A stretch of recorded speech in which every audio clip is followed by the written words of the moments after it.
Hello, it's Nikki and welcome to another character video. This is Kazuha's video. This is predating the summer Galapagos Islands event. So I'm very excited to get into this and learn more about our small windy boy.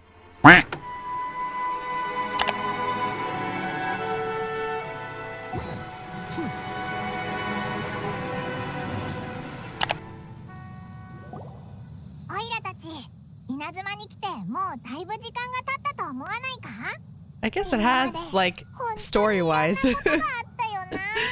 I usually do my comms in Inazuma, though.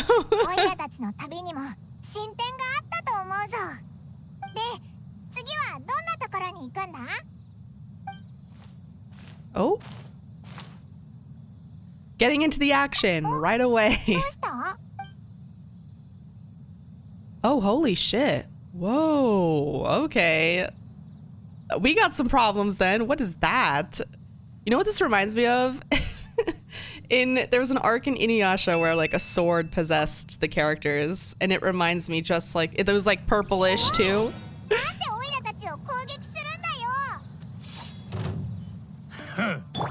So I'm guessing it's a sword possession.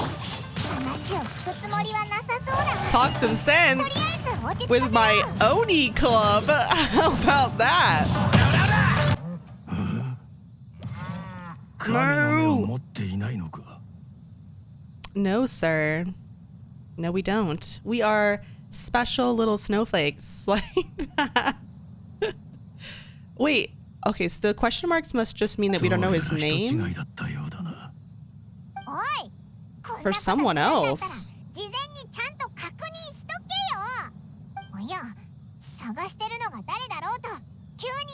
Wait, the only person we look like is our sibling.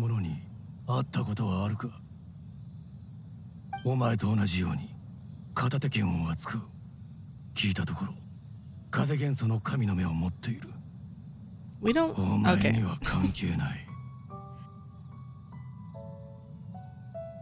Is it the sword talking or the dude? We have yet to find out.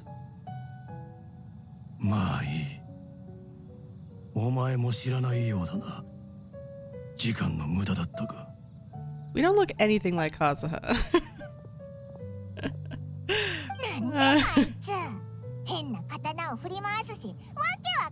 And I'm assuming a lot of people carry swords in Inazuma, no? Her face.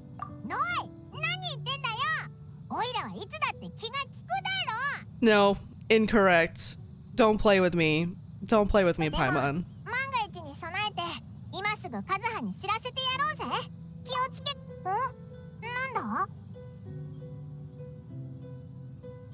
Yeah, I mean, it would make sense. He seems to be hunting him, though. Oh, they have similar fighting styles.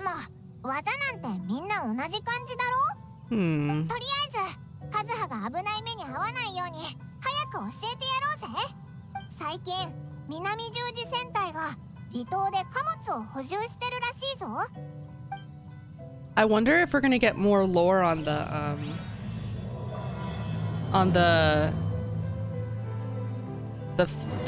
families that were the sword makers with like the special sword arts.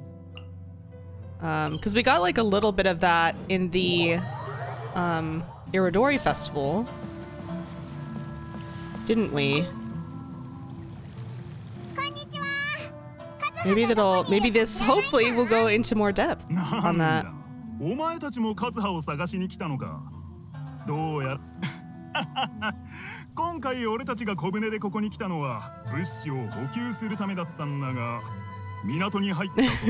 He's a local celebrity.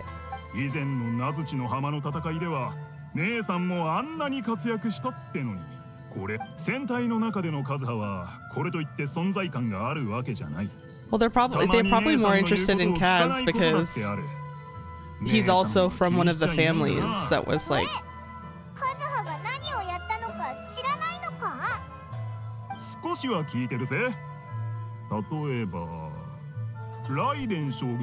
Oh, just bits and pieces. He only just blocked the right shogun. What do you mean, is it a big deal? We had to contextualize it through Beto. 何か重要なことで相談があるらしい。最初はあいつを捕まえに来たんじゃないかとも思ったが、すごく友好的な態度でな。少し前だったらまず考えられないな。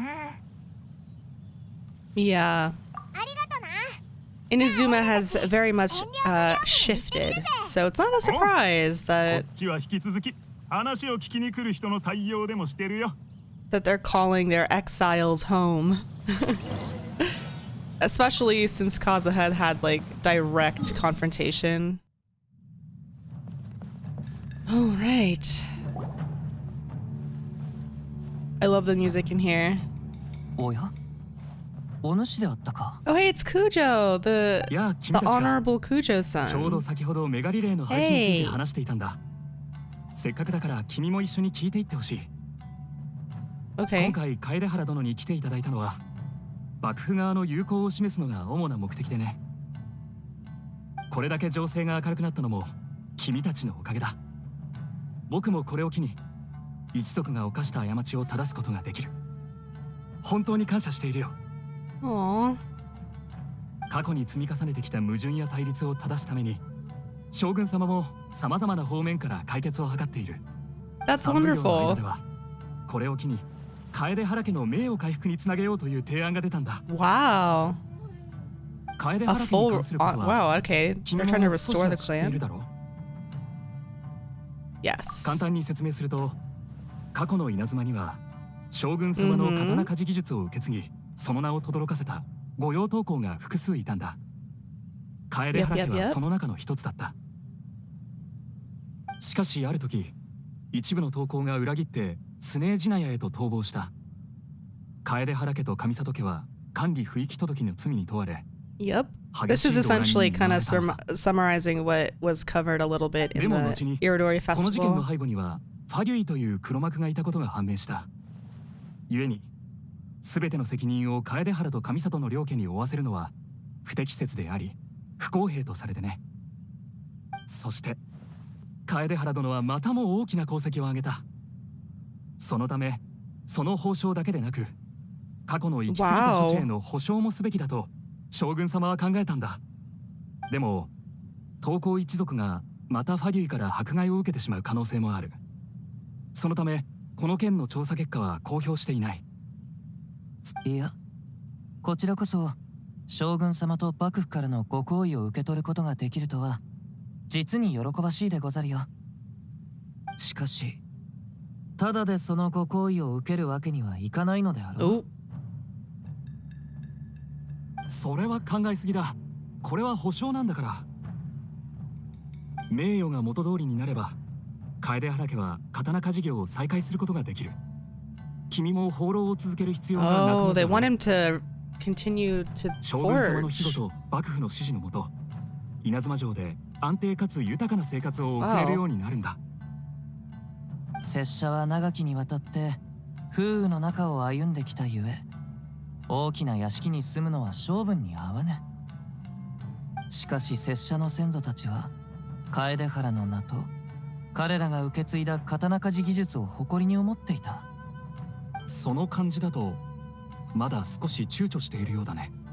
ただこれに同意してくれれば近頃街で流れている君の噂と中傷も消えると思う。噂と中傷？ここに来る途中ずーっといい話ばっかで Yeah, みん what な are す these ごく褒め rumors? てたぞ。一部の人にとって無双の人たちは無敵の存在なんだ。 Oh my 彼 god. らは楓原殿があの人た Nothing ちを is 受け止めたこ infallible. とを認めたくないのさ。 Even an Archon. 楓原殿が風以外にも雷元素の力を使っているのを目撃した人がいた。そのせいで Oh shit. 楓原和葉は邪眼を使ったという。でも邪眼を使ったやつはすごい速さで老化するはずだろ。 Well, we don't know if it always turns you old and frail, but ああ、でも彼らにとって一人が同時に2種類の元素力を使うことの方が理解できない出来事なのさ。Lumine's standing right here. Who's able to wield all the こう elements. して世論の中心に Well, not 置か yet, れ but eventually. 他の者に追蓄され再起を抱かれるのは苦手でござる。だがもし幕府が拙者を支持してくれるのならこの波風もすぐに止むやもしれぬ。だから前向きに考えてほしい。互いにとっていいことだろ。 Okay. 少し考えさせてほしい。 Wow, this is a pretty big deal この though. 件に関する話し合いはひとまず置いておこう。それで二人はどうしてここへ来たのでござるか？大事なことを忘れるところだった。 By the way, there's a crazy guy with a sword looking そのよう for な危険 you. 人物が拙者を探していると。Oh, I don't think he has siblings. い He や、 trained with. いないでござる。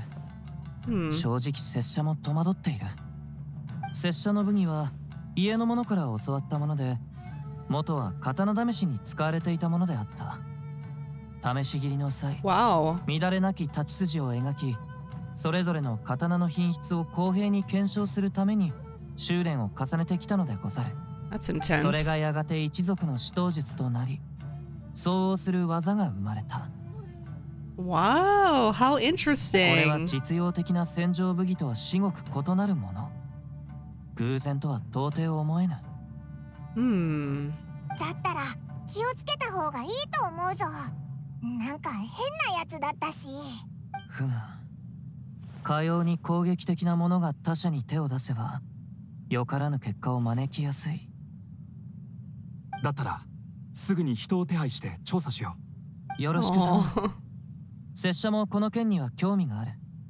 それに、先ほどのお主の提案を考える時間も必要でござる。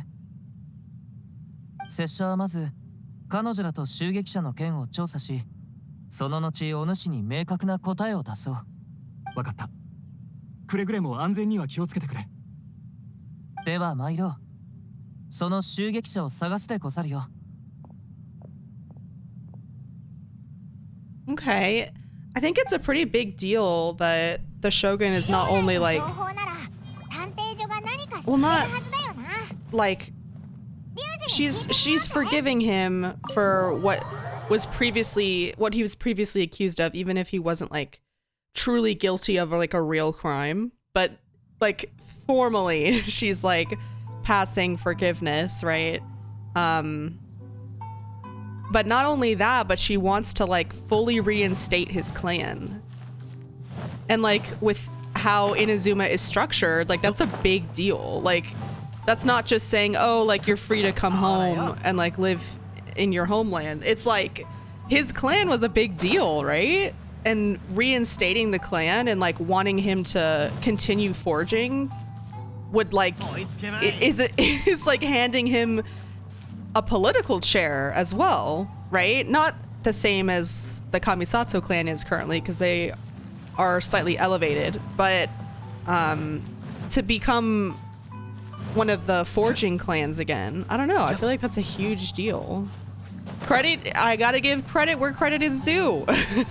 Raiden is a complex character, but she is doing good on her word to, you know, really give life back to her people. Not that she stole it in the first place, but you know what I mean. リュウジ、オイラたち聞きたいことがあるんだ。 Alright, loading in. Dang. 最近この辺りでこいつを探してるやつはいないか？楓原和葉って言うんだけど。おお、この方が楓原さんなのですね。ご高名はかねがね承っております。そうかしこまらずともよい。拙者たちは今、とある襲撃事件を調査しているゆえ。と言いますと、あなたに関する襲撃事件ということでしょうか。そうですね。Hmm. これといって覚えのあるものはありませんが。 He wasn't subtle, like the attacker wasn't 稲妻で小 subtle. 鳥を落とす勢いのあるお方。普段からあなたをお探しの方も確かに多くいらっしゃいます。正直ここ最近我々探偵所にも楓原さんの個人情報を調査してほしいという依頼が数 Wow. 多く届いているんです。 I'm assuming to form like 何百 networking 万ものという金 connections. 額を出そうとする者もいます。 Wow. これが普通の依頼でしたらサンゴ所長もすぐ引き受けていたかもしれませんが、 Millions of Mora? Holy shit. 何百万。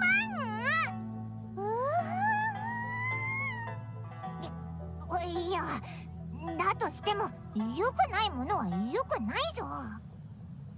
拙者のことを考えてくれたのでござるな。 Yeah, Kazuha seems like someone he said earlier too that he's not 正 down 当 with な理由もなく他人の生 being the 活を center 守 of るだけの依頼 attention. でモラを稼ぐわけにはいきません。すみません、話がそれてしまいましたね。私が言いたかったのは、たとえ見知らぬ方が Okay, but he's 楓 not 原さんを just 探 like していたとして looking も、 for Kazuha. He 私 was から like すると he そういう依頼 attacked では us ない without ということ speaking です。 to us first because he thought, you know, I feel like that's a です big が、襲撃事 problem. 件が絡んでくるとなると、思い当たるものは何もありませんね。では拙者とは関係なしに近頃奇妙な襲撃や傷害事件はなかったでござるか。実を言うと天領奉行の方にもこれといった手がかりがないのでござる。確かに巷で起きていることすべてが役人の耳に届くわけではありません。ですが言い換えればそのほとんどがどれも些細なことなのです。もしも本当にそのような襲撃をしている者がいれば、それは傷害事件として必ず But he 天 did 領奉行 assault が介入しているでしょう。確かにその通りだな。じゃあどうするんだよ。もう手がかりはなしってことか。 I guess しか he's しお主らを襲撃した者が他の事件を引き起こしていないのは少々妙でござる。無論それが初めての犯行であった可能性もあるが、もしも対象がお主ほどの実力を持たぬものであればきっとよからぬ結末になっていたであろ no, he う。お was 主の easy. 実力は知っている。 I had my Oni 謙 with 遜する必 me. 要はないでござ I るわ。 was fine. というよりお主だからこそ無事でいられたと言った方が正しい。 Yeah, I も mean, し we're 拙 probably 者 one の of せ the い only で ones 誰 who か could が fend 重 him 傷を off. 負い、さらには予期せぬ事態となっていたら拙者は自責の念に苛まれていたでござろう。それに被害者にとってはただの不慮の災難でござる。心配するな。オイラたちがそいつを見つけてやるから。さすがは楓原さん、噂通りのお方です。そのようなお考えを常々お持ちだからこそ、将軍様に対しても迷わず刀を構えられた It のでしょう。 definitely was. 過分なお言葉でござるよ。あの時はどちらかというと衝動に駆られてのことであった。ご謙遜を。ご安心ください。あなたの心配していることは完全に理解しております。 All right. あ、そうだ。 Well, at 最 least 近 he'll 起きた be 変なことと looking. いえば、確かに一件だけあります。念のため、やはりお伝えしておきましょう。こういう時は手 Humu. がかりが多ければ多いほどいいでござる。近頃、 He 城 loves 内で saying 2人の that. 方がほぼ同時に失踪しています。そのうちの一人が長門というもので、かなり有名な収蔵家です。そしてもう一人が飴の間優也。 Oh, okay. Yes. Definitely have heard or read that name before. ええ、彼は飴の間鍛冶屋の店主、飴の間東吾の甥いにあたりま Oh, this. Oh. す。二人の大人が同時に失踪。そこにはきっと何らかのつながりがあると思います。この件を思い出したのは、飴の間優也も武芸に秀でていて、刀剣を扱うのに長けていたからです。ふむ、承知した。 Humu. See? しかし可能性は低いであろう。何せ拙者はそのものを知らぬし、そのものが拙者を襲う理由も思い当たらぬ。そうだな。もしかしたら調べてる途中でかたじけない勇者な。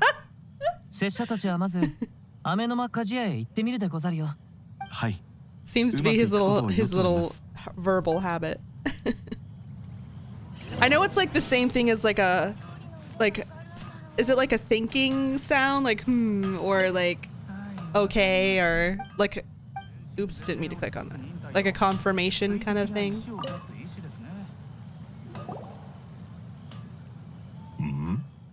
楓原和葉じゃないか。知り合いだったのか。楓原と飴の間は両家ともかつて雷電五家伝を代表する一族だったのでござる。稲妻に戻ってきた後、雨沼東部殿を訪ねたことがあるのでござるよ。We know about this. ふむ。 Humu. では簡単に拙者が説明しよう。雷電五家伝とは、かつて稲妻において最も優れていた、その技術は将軍様より直々に受け継がれたもので、天賦の才を持つあまたの匠によって磨かれ、 Yep. 名を轟かせた。 I guess it's ただ nice that 残念 this なことに、 quest is here そ for の後に起き people た一連の who 事件によ hadn't り、 experienced 多 the くの Urdoi 刀鍛冶一 Festival 族は没落していった。 and 現在 who didn't そうだっ watch たの it, か。 you know? なんとも残念なことじゃ。当時はそれぞれが得意な分野を持ち、互いに交流することで技術を向上させていたんじゃがな。 Wow. 例えば雨の魔流の極意は、水滴が石をうがつ忍耐と Patience 全 and 身全霊を determination 尽 of くす water. 意志にこそある。派手な Ooh. 秘技などはなく、体が記憶するまでただただ毎日鍛造を繰り返す。そうする。そして楓原家の流派は確か一神殿であったな。 Ishin art. いかに Okay. も一神殿は刀の鍛造を行う瞬間から心と剣を一体 Oh とする wow. ことを追 Harmony 求してい between る。 blade and mind. そのようにして鍛えられた刀こそが鍛造者の心境と理念を記録し伝達することができるのでござる。 Hmm. ああ、普通の刀は人が選ぶものだが、 Ooh. 一神殿は That's 刀が cool. 人を選ぶ。お前は間違いなく最も適した使い手じゃろう。楓原家が大きな痛手を受けてもなお、その美と徳が断ち切られていないのはそんなことはござらぬ。拙者の行動は一族のためではなく、ただの個人的な感情による指示に過ぎない。ふむ、 Humu. そろそろ話を戻そう。こたびお主に会いに来たのは、お主の失踪した親戚について聞くためでござる。拙者たちが今追っている事件と何らかの関係があるやもしれぬゆえ、その件の調査に協力したいと思っている。ああ、そのことか。ああ、もう天領奉行にも報告したんじゃが、あいつは失踪する前何も言っていなかった。それがあいつらしくなくてな、わしは今も戸惑っておる。だがこうなってしまった以上、せいても仕方ない。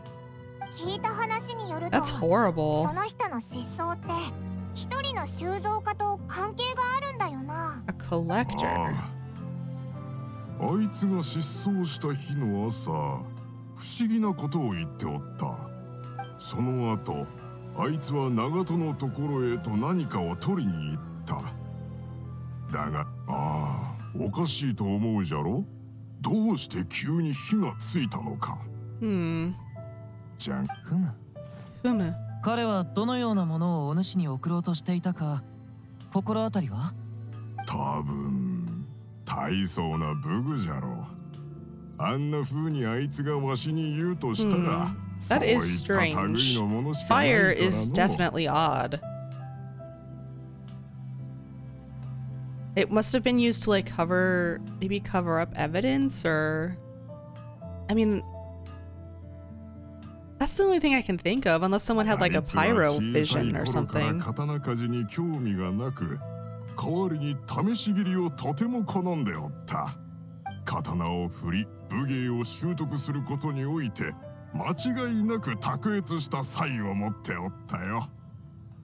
実 Okay. は少々不快に思われるやもしれぬが、拙者たちが探しているのはここにいる拙者の友人を襲撃したものなのでござるが、今ある手がかりからすると雨沼優也殿がその特徴を全て満たしている。何？いや、ありえん。優也は決してそんなことをする Maybe や the つで sword は is ない。 possessing him. あい That's つ the は only thing I 謙 can 虚 think で of. 心優しいんじゃ。武芸を習ったのも心身を落ち着かせるためで。ふむ、Humu. そうでござったか。 I'm sorry, I'm like legally obligated to to say that after he does every single time he does. Sorry. Deal with it.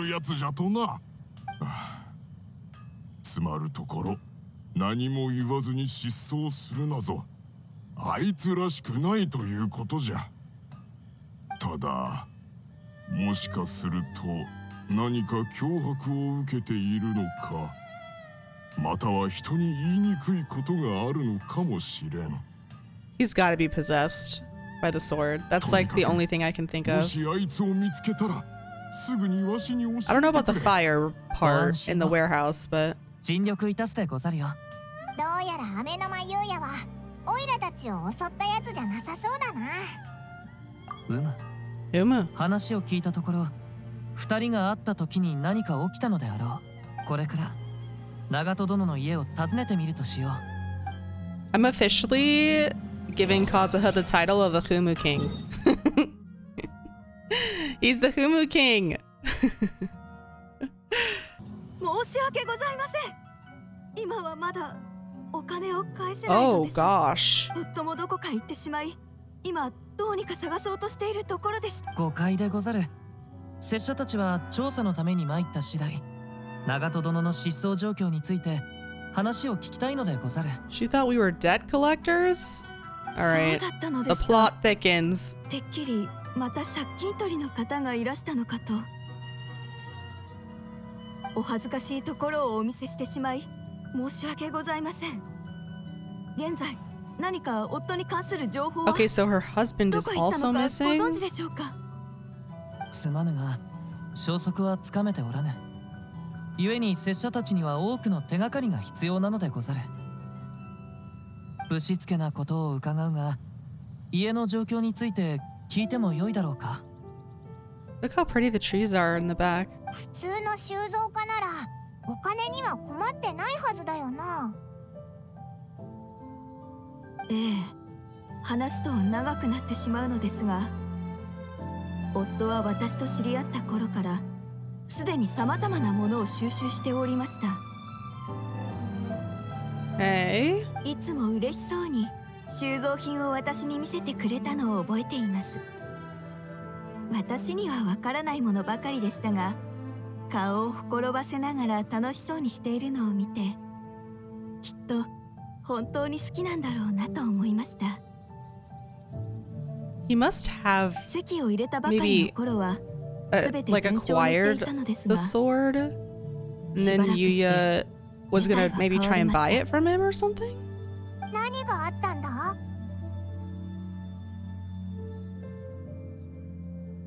夫はだんだんと制御が効かなくなり、収蔵品をどんどん買い漁っては借金をするようになりました。 Oh boy. 特に刀に夢中になってからは出費がとどまることを知らず、ひどい時には借金取りの方が家にまで来ました。売ることもせず、人にも触らせず、ただ座って見るだけ。 Oh, maybe he was the one that got possessed. 夫の趣味を理解した上で認めていましたが、生活に影響が出ては元も子もありません。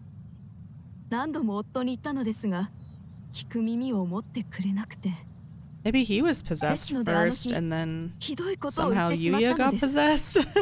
収蔵品を売って借金を返さなければ、離婚して子 They have 供を連れてこの家を kids. 出ていくと。 Oh man. うわ Wow, she really told us all of her problems just now. それで言い争いになったのでござるか。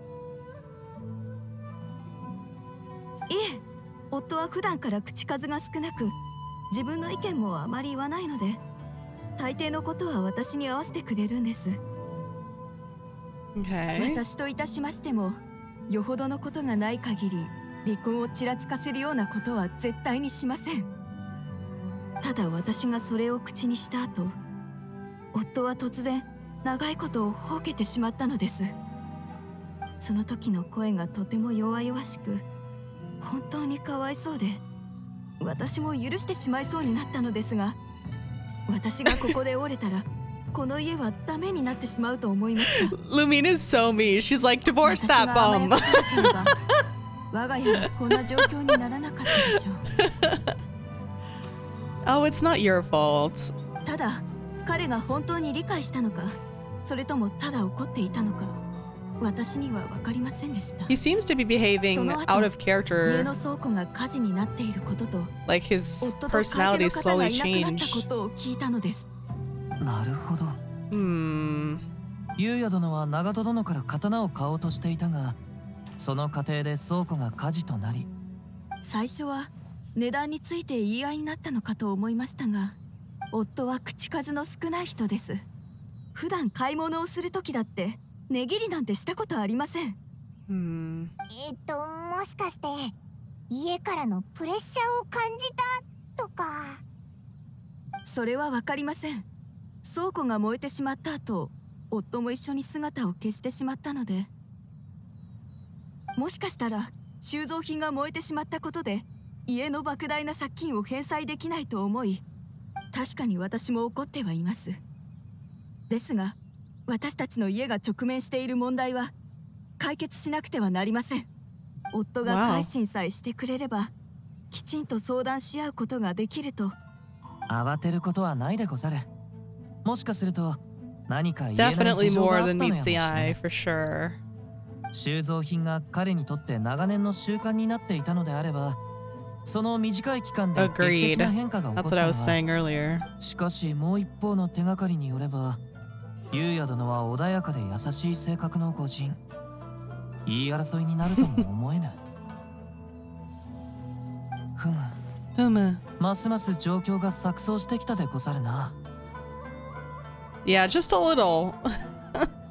Nothing can ever be simple. 錯綜どころかもうぐちゃぐちゃだぞ。場所を変えて整理してみよう。ご安心くだされ。進展があればすぐに伝えるでござる。はい、本当にありがとうございます。 Aww. I just want him to come home. Alright, T. Let's put on our detective caps and 今ある figure 情 this 報で out. は曖昧な推理しかできぬな。二人は取引の際に失踪した。 Seems to be the only option. Like the only logical thing to そ assume. して長門家の倉庫の火事はその原因とも結果ともなりうる。 Yeah, the fire is weird. この件についてお主らはどう思うでござる？ The sword was like glowing with like purple flames. So maybe the sword did something? それが倒れて倉庫が燃えたとか。いや、おいらはまだ頭を休ませておきたいからここはお前に任せるぜ。They must have had an argument. Perhaps the fire was deliberate. We are still missing crucial information.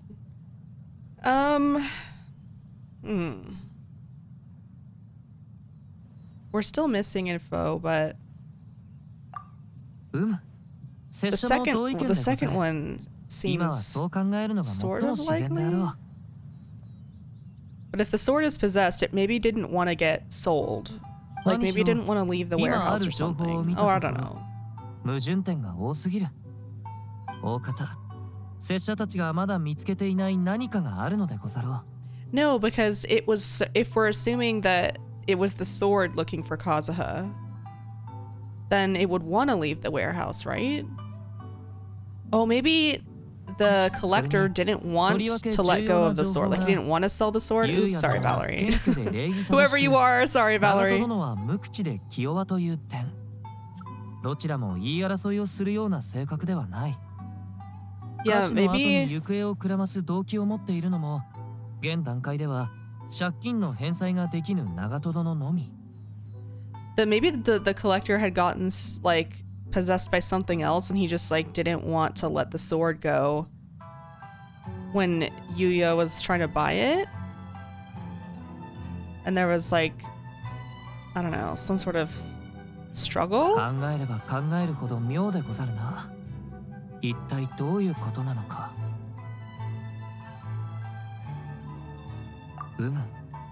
時期的には合致しているが、他の手がかりから見たところ、2つの事件には全く関連性がないように見える。それに優也殿には襲撃者として最も肝心な特徴が欠けているでござる。彼が普段使っているのは雨の魔流の死闘術であり、 Oh. 一神殿の武器ではない。 So it's probably Yuya who's 同じところに行くのか possessed. と思ったのに、そんな虫のいい話はなかったな。 Because he was able Humu. He was able to connect with the blade.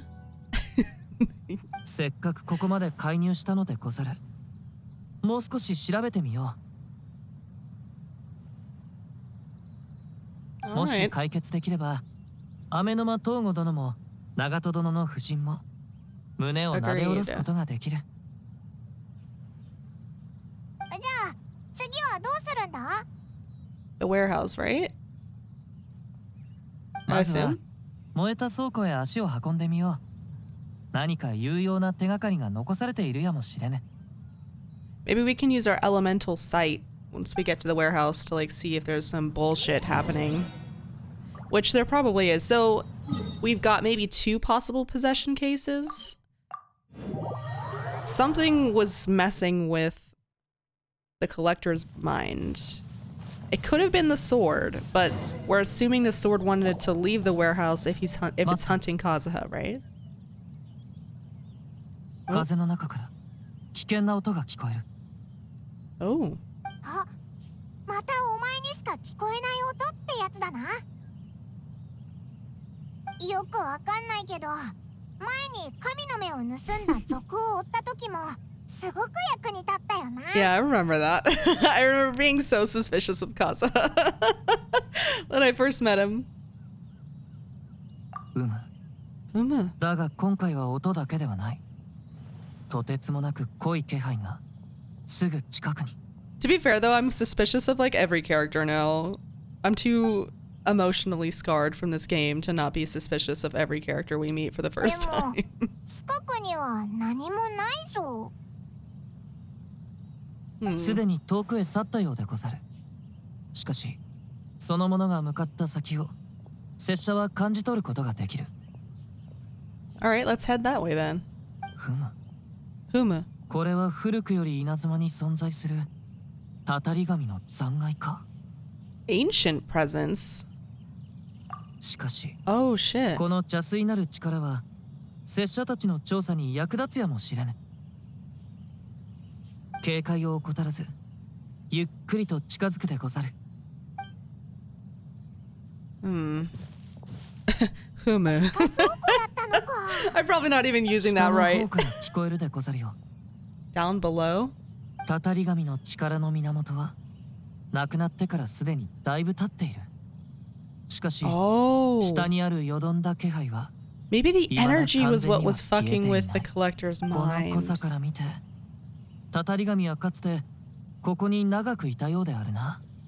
Oh. 長門の奥さんが言ってたけど、長門はいつも一人で倉庫にいたんだよな。おそ So I ら was く right. It was like 2その separate 時の彼はすでに influences, like 2たたり separate 神の possessions. 力の影響を受けていたのでござろ Maybe? う。拙者が思うにたたり神の力の影響を受けたからといって全てのものが怪物のように凶暴になるわけではないのでござる。ただ多くの場合たたり神の果てなき執念に影響を受け Oh. 執着心が Okay, that 強 makes くなって perfect しまう。 sense with the collector's. 長門殿にはもともと収蔵の趣味があった。彼が多額の借金を抱えてもなお収蔵品を増やし続けたことはこれで説明がつくでござるな。じゃあこれからどうするんだ？下に行ってみるか？お主らは下がっているでござる。拙者が扉を開けてみよう。 Why are you going by yourself? この扉を開けなければ真相には近づけぬ。何？心配はいらぬでござる。拙者たちはこれよりも危険な場面を一緒に見届けてきた。これしきどうということはないでござるよ。 He is very to the point, or I should say earnest, which is one of the more refreshing qualities about him. これは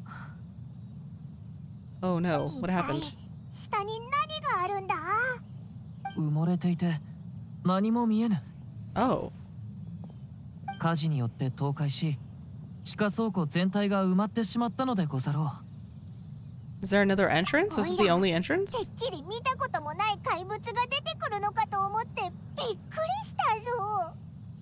こうなってはこの力の残滓をたどっていくしかないでござるな。 Okay. もし二人の一般人がたたり神の力と関わっていたら Oh お no. そらく無事では済まぬ。 Yes, let's hurry. We cannot afford to delay. マイロ、 Humu.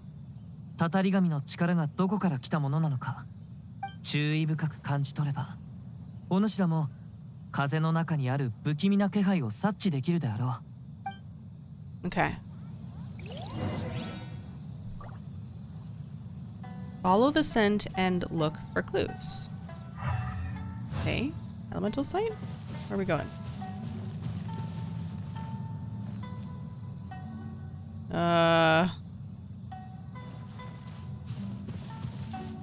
Am I stupid? Okay. Oh, the mist. Okay. I was looking for like a... Okay, I was looking for the wrong thing, but we can like physically see the mist. Cool, cool, cool. Yeah, that shit looks ominous as fuck. Definitely a problem. This way? Whee! この場所から気配が2つに分かれているでござる。大元のたたり神の力は引き続き遠くへと流れているが一部はここに残っている。可能性は高い。まずはこの近くを探してみるでござるよ。 Okay. あ、あそこにヒルチャールがいっぱいいるぞ。しかもなんだか変な感じだ。何かに引き寄せられている。調べてみるでござる。 Okay. To battle! Aw, but they're just digging. Feel a little bad setting an Oni off on him, but it is what it is. Okay. My Ito's getting a little better. Slowly but surely. He's getting a little better. うわ、なんだよこの赤いの。ボロボロの服の上に書かれた手紙のようでござるな。字の乾き具合からしてすでに長い時間が経過している。とにかく読んでみるでござるよ。 Okay. I was wounded. Oh. He took my precious. Okay, so chased him, cannot catch him. Rest I count my exhaustion. Stomach kept on bleeding. The strange power has sustained me. That's not good. He even burned my warehouse. I can't fall unconscious. Okay, he's worried about his family. I'm sorry for them. How stuck in my ways I was. Must have been cursed. Why am I? Put it all together and it still wouldn't have been worth a single word from her mouth. Thank you and sorry for letting you down. ふむ。 Humu. この手紙によると、ユウヤ殿は So Yuya must have touched the sword and gotten like ユウヤ殿は倉庫に火を放 possessed. ち、長門殿を切って傷を負わせた。そしてここまで追いかけ、体力がほとんど尽きたところで、この手紙を書いたようでござる。でもここにはいないみたいだけど。彼は致命傷を負っている上、たたり神の力による影響を深く受けた。さらには、こ Oh の強い shit. 気配が魔物を引き寄せてもいる。おそらく、もう無事ではないであろう。 Oh shit. 周囲の痕跡もすべてヒルチャールに荒らされ、これ以上探すのは不可能でござる。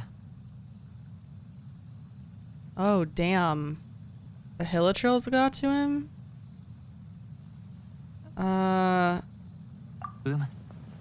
今は真相を突き止める必要がある。もしもユウヤ殿が今、無差別な強行に及んでいるのであれば。そうだな。早く行こう。 Yeah, it wasn't in his nature. 彼もたたり神の力に影響を受けたのであろう。武を習う者にとって最も先導されやすい点はその武芸と力の追求にある。ちぐはぐになっていた手がかりが全てつながったようでござるな。It does seem that way. 一つ思うところがある。これは失踪事件の答えになるだけでなく、あの襲撃者の素性も特定できるであろう。もう分かったのか？やっぱりこの2つの事件は関係して We've たん been だ new, な。 Paimon. Keep up. うむ。 Humu. だがそれでも不条理な話であるゆえ、やはりそのものに会ってから答えを確かめるしかない。 Okay. 引き続き彼の行方を探そう。ここから先、いつ危険が降りかかってもおかしくはない。 Okay. どうやら彼は長いことここに滞在しているようでござるな。ここに？ここって何か特別な場所なのか？わからぬ。だがこの感じ、より感覚を研ぎ澄ませてみると、同じ時期に残されたものではないようでござる。隠れておらず出てくるでござる。 Oh shit.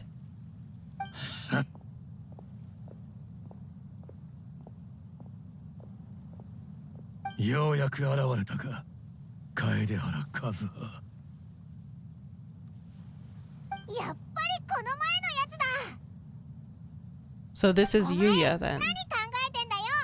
カズハに恨みでもあるのか？もしも雨の間優也であれば、拙者とは何の因縁もないであろう。 Oh, I think he knows. もし拙者たちが前にしている相手 The の正 blade, 体 yep. が雨の間優也ではなく、彼の支柱にある刀であったとしたら。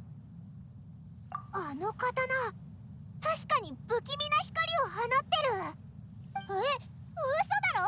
まさか。たたり神の力はほとんどの場合物体に宿り、知らず知らずのうちに Oh. 周囲の生命体へと影響を与える。奴は Okay. 長門殿の倉庫に長くいたことで彼に影響を与えた。そしてあの刀の取引の場を利用してさらなる影響を、いや優也殿の体を占領したと言った方が正しいであろ察しがいいな。こうも簡単に事件の真相を見抜くとは。はるか昔、俺は一神殿の名高い匠の手によって生まれ、そのものの全ての期待と栄光を一身に背負った。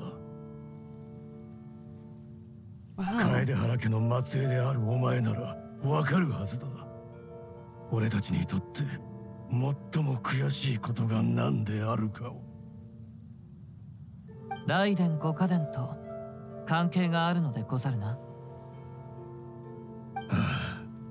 奴は雷電将軍の期待に応えられず、最後はスネージナへ向かう船に乗って逃亡した。あいつは名を馳せた刀工で天才だったというのに、奴にできないことなどなかった。奴に必要だったのは時間と信頼だけだ。事実、奴は確かにやり遂げた。己が命を使い果たし、全ての英知と技を結集して俺を作り上げた。俺に最強の力をもたらしただけでなく、独立した一切も与えてな。 What? He gave the sword consciousness? Okay. 傲慢なる雷電将軍は比類なき神道だけでなく、この世で唯一無二の鍛造技術をも失ったのだ。刀に意志があるだけじゃなくて人まで操れるのか？当時の人たちは俺にそのような力があるとは信じず、ただ刃が鋭く精巧に作られたものだと思っていた。それが逆に俺の付け入る隙にもなったわけだがな。俺を鍛造した者が死んだ後、あまたの使い手の体を俺は借りた。そいつらを制御し、遥か遠いスネージナヤから稲妻へと向かうためにな。Oh my god. 俺が求めるのはただ一つ。雷電将軍の刀と対峙し、俺の力、一神殿の力を証明することだ。The lights and つま like り are getting 優也 brighter. 殿は一人目ではなかったのでござるか。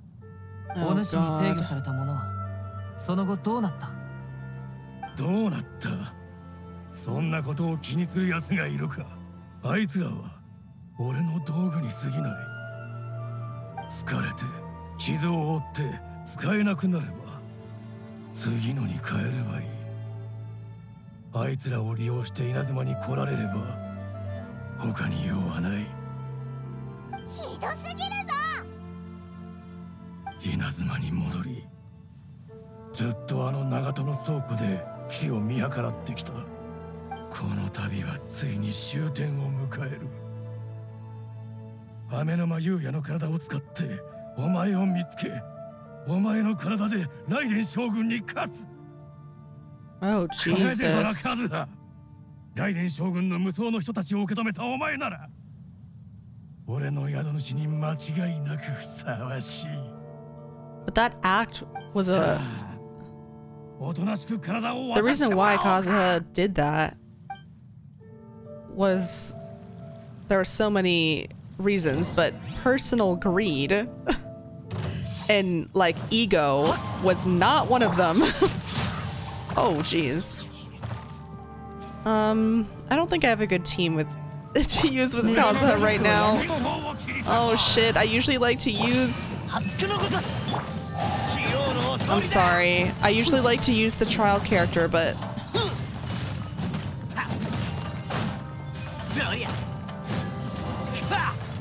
I didn't...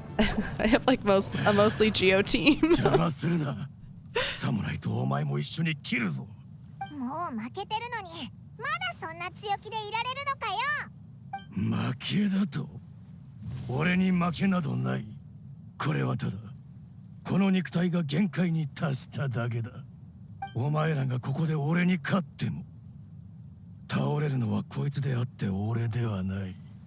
こいつは替えの利く操り人形に過ぎん。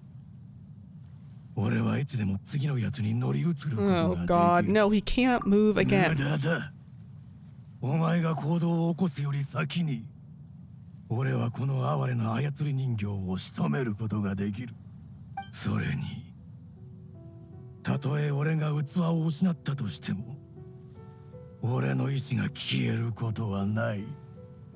どんな形であれ、どんな方法であれ、俺は必ず使命を全うするために戻ってくるのだ。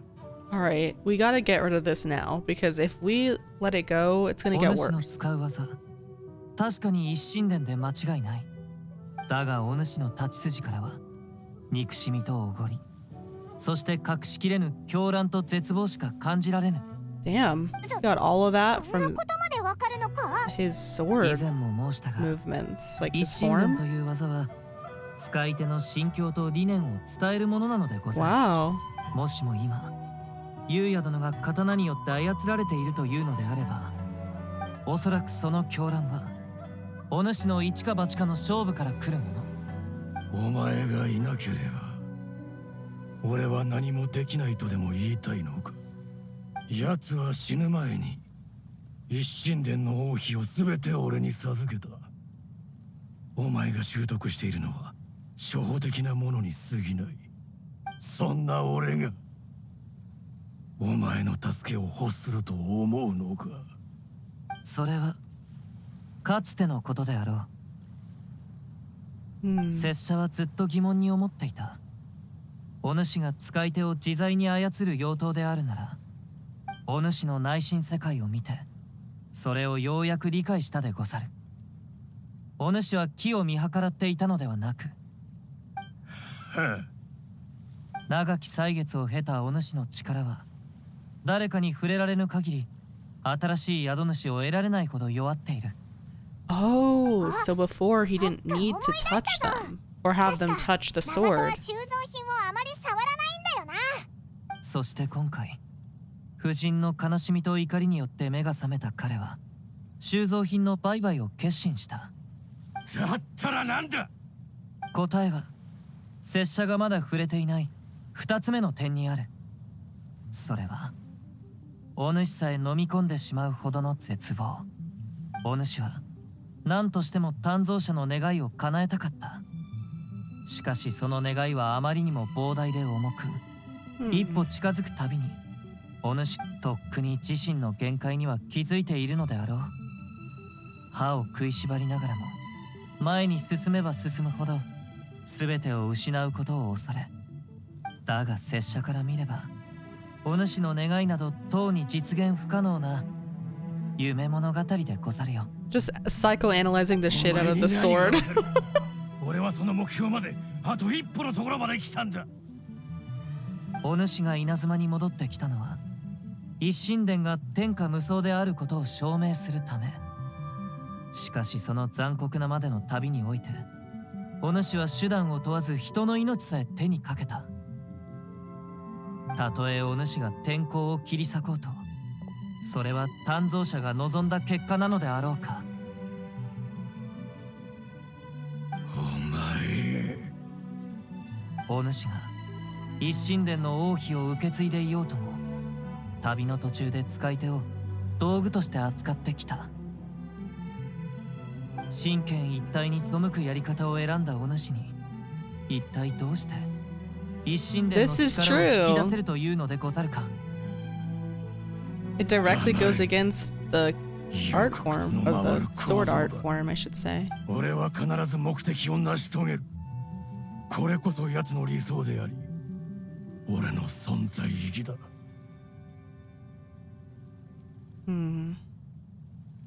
So his dream was somehow 俺の苦境 transferred を見抜いたその鋭さは into 認 the めよう。 consciousness of the blade. 俺の決意を見くびっていたな。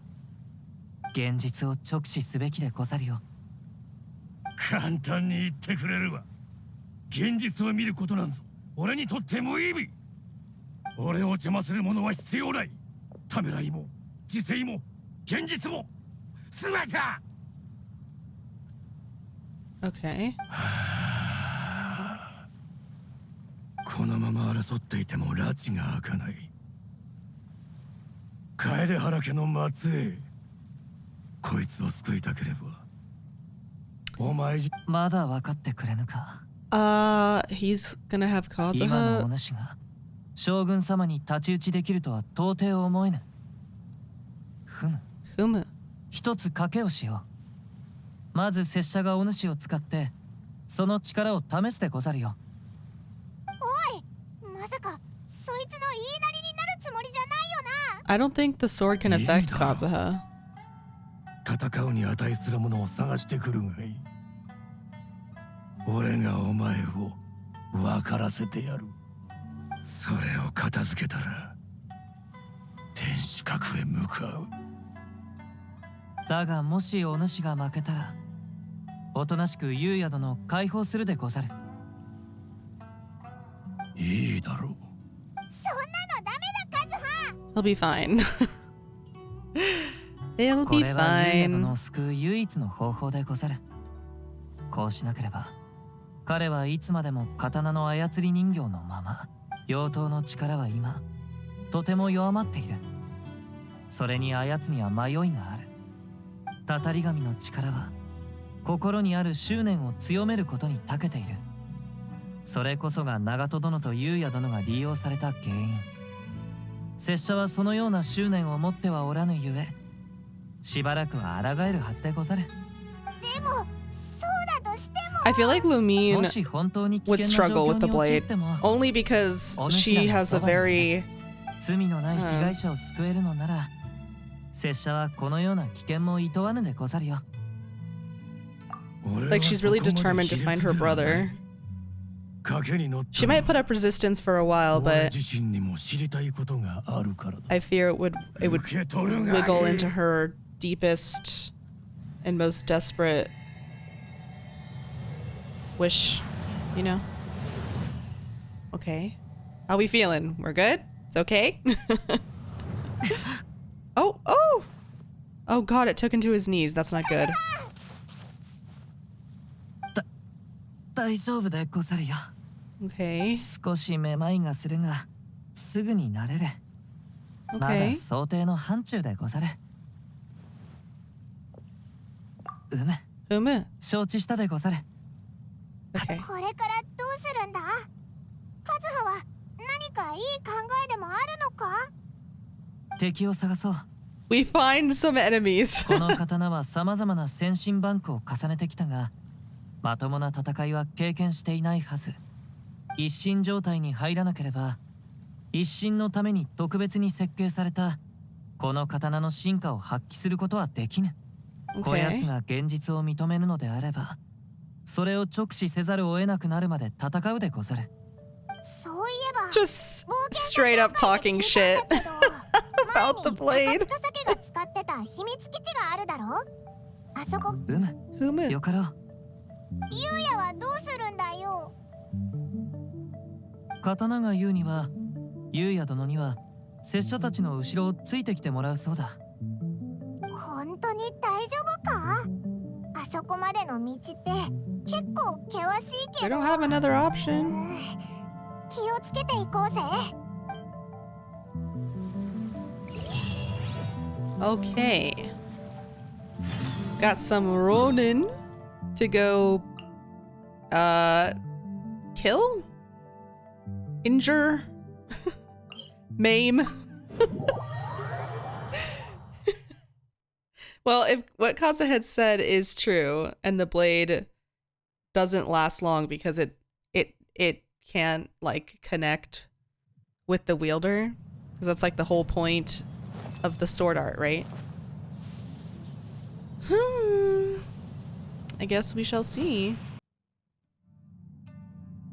All right. Ooh. It might be an evil sword, but it sure is purple and sparkly. Okay, we're going in like a chat, I guess. We don't have anyone else on the team. Ooh. Okay.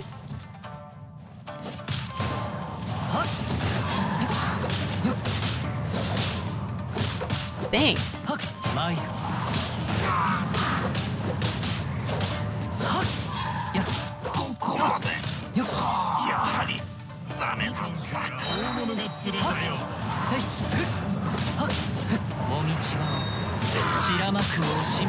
Oh, the fire from the... Oh my gosh, I should have been using that this whole time. Oopsie. 体の様子はどうだ？ Oh. 大丈夫か？問題ないでござるよ。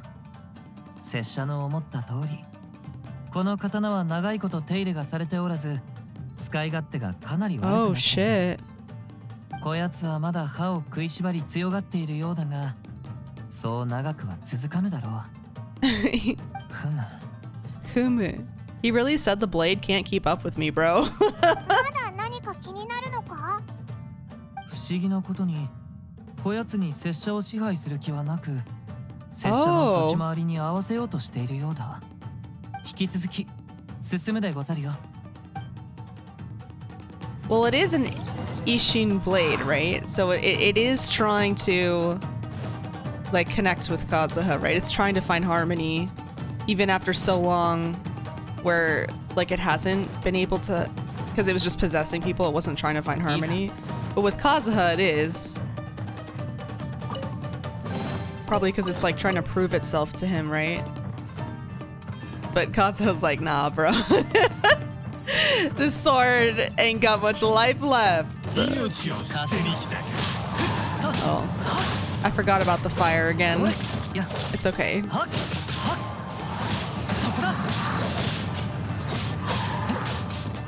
We're fine. We'll call it immersion, that he's like struggling with the blade. My lack of skill. My lack of skill for once lines up with canon.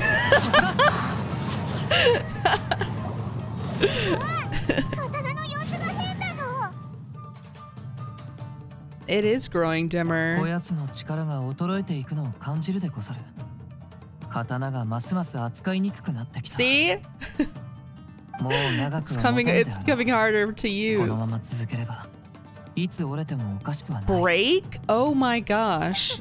Like shatter? うん、 Humu. 十分注意して使うでござる。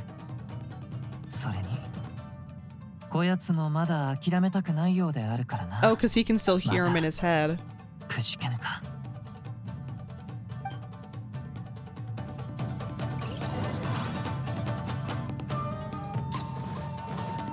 Sorry, I'm just like jamming in my chair to this music. Just checking to make sure that there's no chests. Okay, cool. 敵だ、気をつけろ。 Okay. と、そこだ。はっ、風よ。はっ、ほれ、よっ、前に、それ、そこだ。と、はっ、はっ、風よ。 There we go. Woo! Whoopsie. Sorry, Kazuha. Didn't mean to do that. せい、はっ。 Okay. There we go. 大丈夫か？なんか戦ってる時すごく辛そうだったけど。こやつももう限界のようでござる。光がまた弱くなったぞ。もう最初に見た頃の気迫もなくなってるな。おそらくこれでこやつの本当の姿を見られるやもしれぬ。本当の姿？何言って。本当にさっきの刀と同じものなの Oh, か？ shit. こんなにボロボロだなんて。お主の状態では将軍様に挑むどころか、このままだとその辺の武士やカイラギにも勝つことができなくなってしまうでござるよ。たとえ鍛え上げられた時は天候に匹敵するほどの力があったとしても、スネージナヤから稲妻までの長旅ですでにガタが来ていたのであろう。もう言うまでもないが、お主の願いはただの独りよがりなものであった。Hmm. 賭けをするときに言ったお主の知りたいこと、それがようやく分かったでござるよ。お主は拙者と共に一心状態に入り、より強い力を発揮しようとした。ただ残念ながら拙者はお主とは全く違う。お主の執念と残忍さを理解できぬし、鍛造者との共鳴も拙者にはできなかった。お主を理解できる唯一のものもお主が生まれた時に亡くなっている。 Damn. それってどういう意味だ？いたぞ、やつらだ、やっちまえ。 Okay, are we... I wonder if the sword is gonna shatter or if he's gonna, like, use his own sword that he has. Because the sword does not look like it could hold up. うわ、まだいたのか。そうだな、ここはオイラたちに任せろ。 We brought Noni, so... 拙者は自 Oh, 分の刀を yeah, 使 okay, う I was right. I can use my own blade. 単なる敵の一団に過ぎぬ。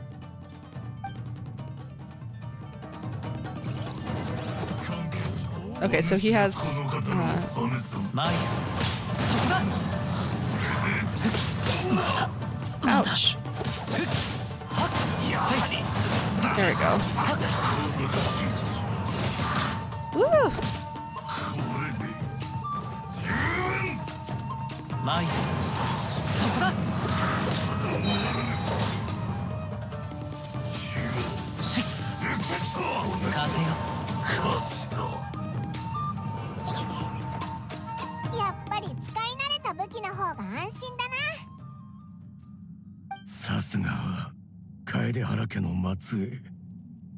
ほんの短い戦いの合間に刀を通して俺の心を見抜くとはな。旅の途中、俺のことを知る者はいなかったし、俺も自ら話すことはなかった。俺はあの時こう思っていたんだ。もしお前と一心状態に入れたのなら、まだ機会があるかもしれないと。しかしそれも失敗に終わったでござるな。はあ、どんなにあがこうともお前とその使い慣れた刀のような相性を生み出すことはできなかった。長い歳月が経ったことで俺の闘心も刃こぼれしている。きちんとした手入れもされず、さすがは無双の人たちを受け止めた名刀。俺では到底及ばなかったが。実はこの刀はリーユエを旅していた時に適当に選んだものでござるよ。なんだと？鍛造や手入れも刀にとって重要であるが、それが全てではない。この刀は長いこと拙者に付き添ってきた。故にすでに互いの心が通じている。それにあの時はもう一つの力の加護を受けていた。It was his 武技 friend's と刀、 wish. 信念と心、どれ一つ欠けてもならぬ。一心伝というのは積年よりこうであった。お主に伝えなければならぬことがある。鍛造者も知らなかったのやもしれぬが、お主に意志を持たせているのはたたり神の力なので Okay. ござる。 So the それは okay. 古より伝わる邪悪なる残骸であり、お主の心を狂乱と亡霊で埋め尽くした根源でもある。戦いの最中、拙者の立ち回りに合わせようとしていたようだが、途中からたたり神の力が拙者の体を奪おう So と there し was てい like た。 no way it could achieve harmony. Just 俺 because も of 気づいてはいた。だが止めることができなかった。何せあれも俺の意志の一部だからな。拙者は優也殿を救うため、その力に惑わされぬよう抗った。だがその力に抗う意志がお主にあるかどうか、拙者にはついぞわからなかった。お主については誠に残念に思う。お主が歩んできたのは決して終点にはたどり着けぬ旅であった。旅立ちの時点でお主は自らの進化を発揮してくれる唯一のものを失っていた。このことこそあらゆる絶望の根源。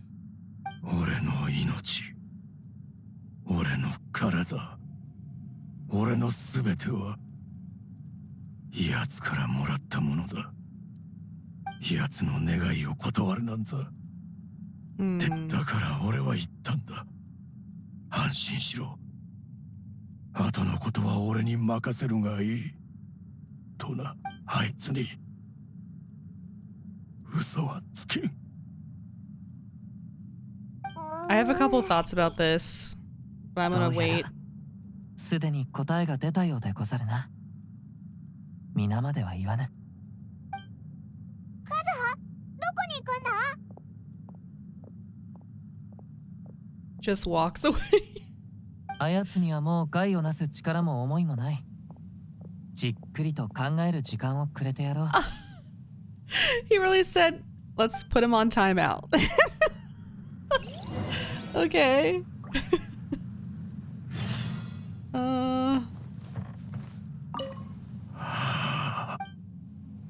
Okay, just like a pained sigh. Okay. Okay. Yep. You know what? I do have thoughts. There's been a couple narrative similarities my brain has picked out that echo certain themes of like Lumine and her brother. 拙者が初めて but あ I'll の touch on 刀 that の塚に later. 触れた瞬間、見知らぬ謎の空間に引っ張られたかのようであった。そこには静かに寝床に横たわる刀工がいた。月明かりに照らされたその弱々しい顔は、まるで今にも命の灯火が消えそうだったでござる。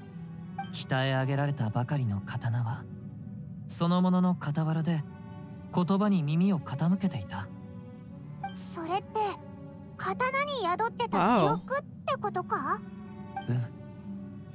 あの投稿はスネージナヤで事の真相を知った。一心伝が彼らの裏切りによって大きな打撃を受けたことを。彼は恨みを晴らすためではなく、償いのために人生を費やしたのでござる。ファデュイに騙されたことを深く悔やみ、二度と故郷の土を踏むこともできなかった。故にこう考えたのでござる。彼は意志を持ったあの刀に必ずや稲妻に帰るよう指示した。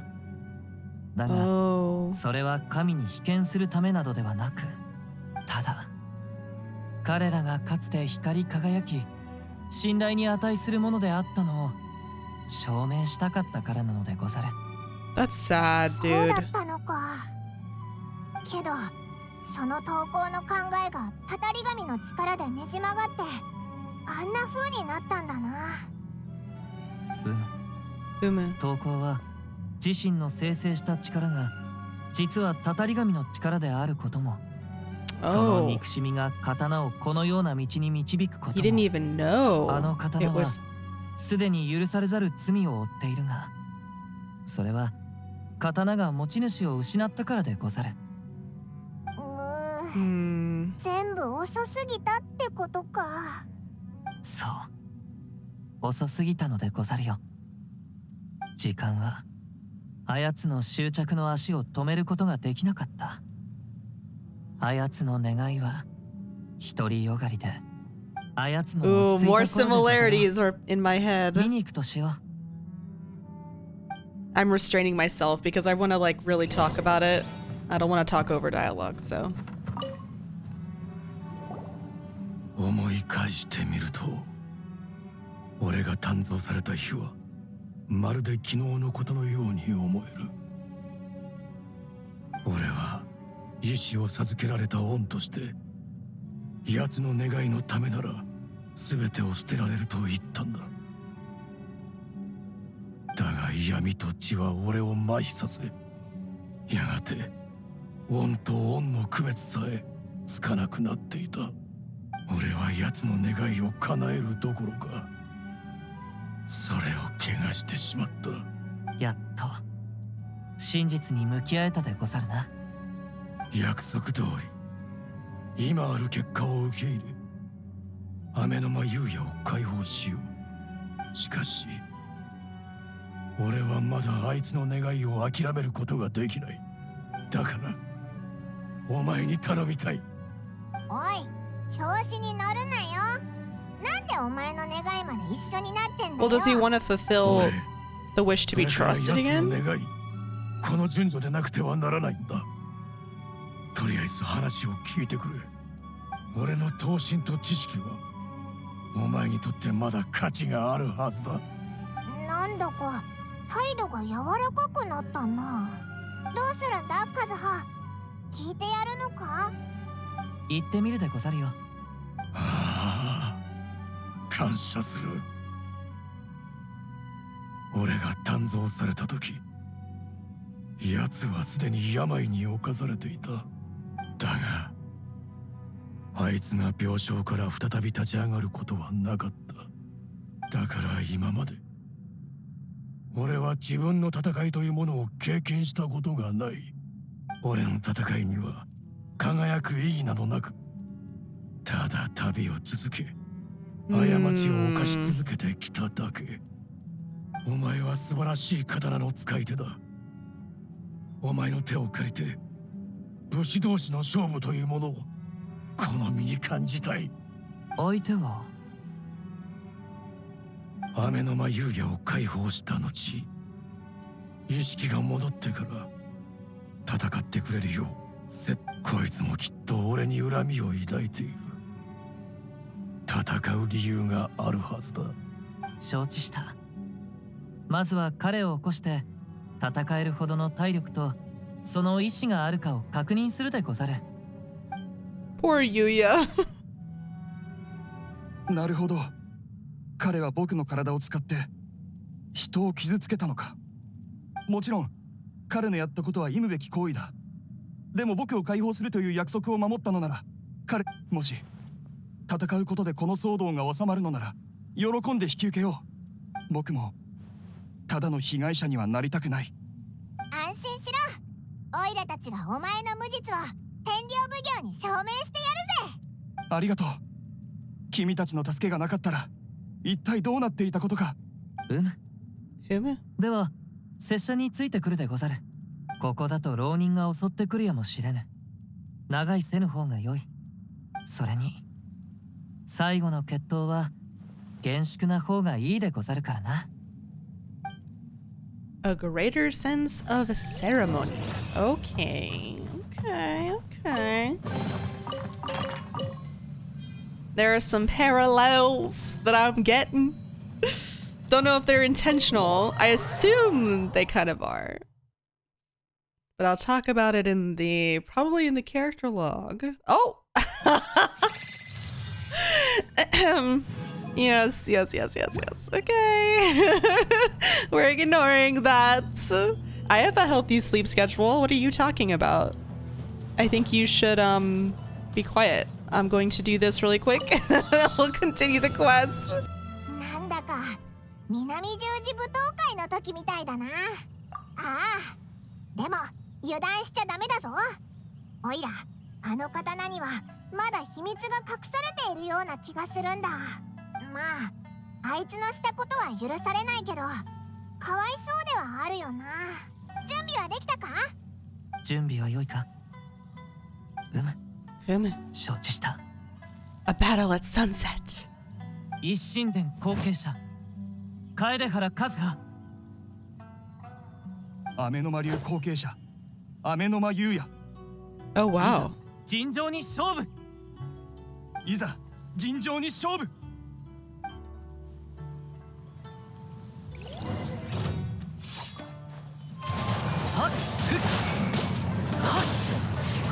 行こう。 I mean, aren't we cheating? We can literally float. We can literally swirl. One of the things I do love about the Inazuma enemy movesets, I'm not like an expert on like proper schools of like katana sword art or whatever, okay? But I do know that like I recognize certain moves that I've seen, and it's cool that it's integrated into like the enemy movesets. 学ばせてもらった。その刀は傷だらけだというのに、君が手にした途端、また少し輝きを取り戻したようだ。害はもう感じられないものの、その執念に変わりは全くない。実に素晴らしい戦いであった。こやつもまた全力を尽くせたでござろう。後のことはお主が直接伝えるべきでござるよ。これまでの件についてお前に詫びをさせてくれ。僕に許しを請う必要はない。僕もまた被害者たちに代わって Very true. 君を許す資格などないのだから。もう何もかも手遅れなんだ。ああ、許してくれとは言わない。だがこの一連の過ちを全て俺のせいにしてくれないか。一心で俺は道を踏み外してしまったが、一心殿にはまだ楓原和葉のような優秀な伝承者がいる。どうか頼む。ああ、僕も楓原さんがうまいこと後処理をしてくれると信じてる。感謝する。雨の間流の後継者。もう一つ願いがあるとこの刀は言っておった。どうやら雨の間鍛冶屋に行きたいようでござる。共に来てはくれぬか？ Yeah, sure. We gotta see this through to the end. それは拙者にもわからぬ。しかしもう終わりは近いはずでござるよ。All right. Okay. Inazuma at sunset is so pretty. I like all the pink. It is my favorite color. おお、ゆうや、やっと帰ってきたか。すみません。 Aww. ご心配をおかけしました。この者たちのおかげで無事に帰ってこれました。一神殿の残した名刀が人の心を操る武器になっておったか。はあ、彼らが抱く刀鍛冶の理念からすれば、その領域に足を踏み入れる可能性も確かにあり得る。じゃが良い知らせもあるぞ。さっき産後探偵所の龍二から。Oh, he's not dead! ああ、重傷を負ってはい Yay! たが、Okay, he's not ゆう dead. やも帰ってきたし、この件も円満に終わったということじゃ。お主の考えていることは大方見当がついたでござる。どうしたんだカズハ。またその刀がお前に内緒話してんのか。Humu? こやつは少しの間拙者の体を操りたいらしい。そんなのダメだぞ。こやつが言うには投稿の願いを叶える別の方法を思いついたようでござる。それに拙者の体で悪事を働きはしないと約束してくれた。拙者はこやつの要求に従おうと思う。 Well, I trust your judgment. そんな。Yeah. どうせオイラが何を言っても無駄なんだよな。かたじけない。後で理由を話すでござるよ。準備はできた。さあ始めよう。お主の約束を果たすがよい。 Okay.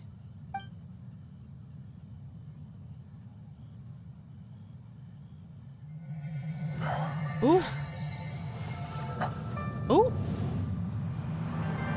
俺の力はもう残りわずかだ。奴を失った俺は朽ちる運命にある。だが俺が未来を手放し、今に全てを吸収すればこの身を打ち直せる。すべてまさか。俺という全ての意志を代償にだ。 Oh, his consciousness.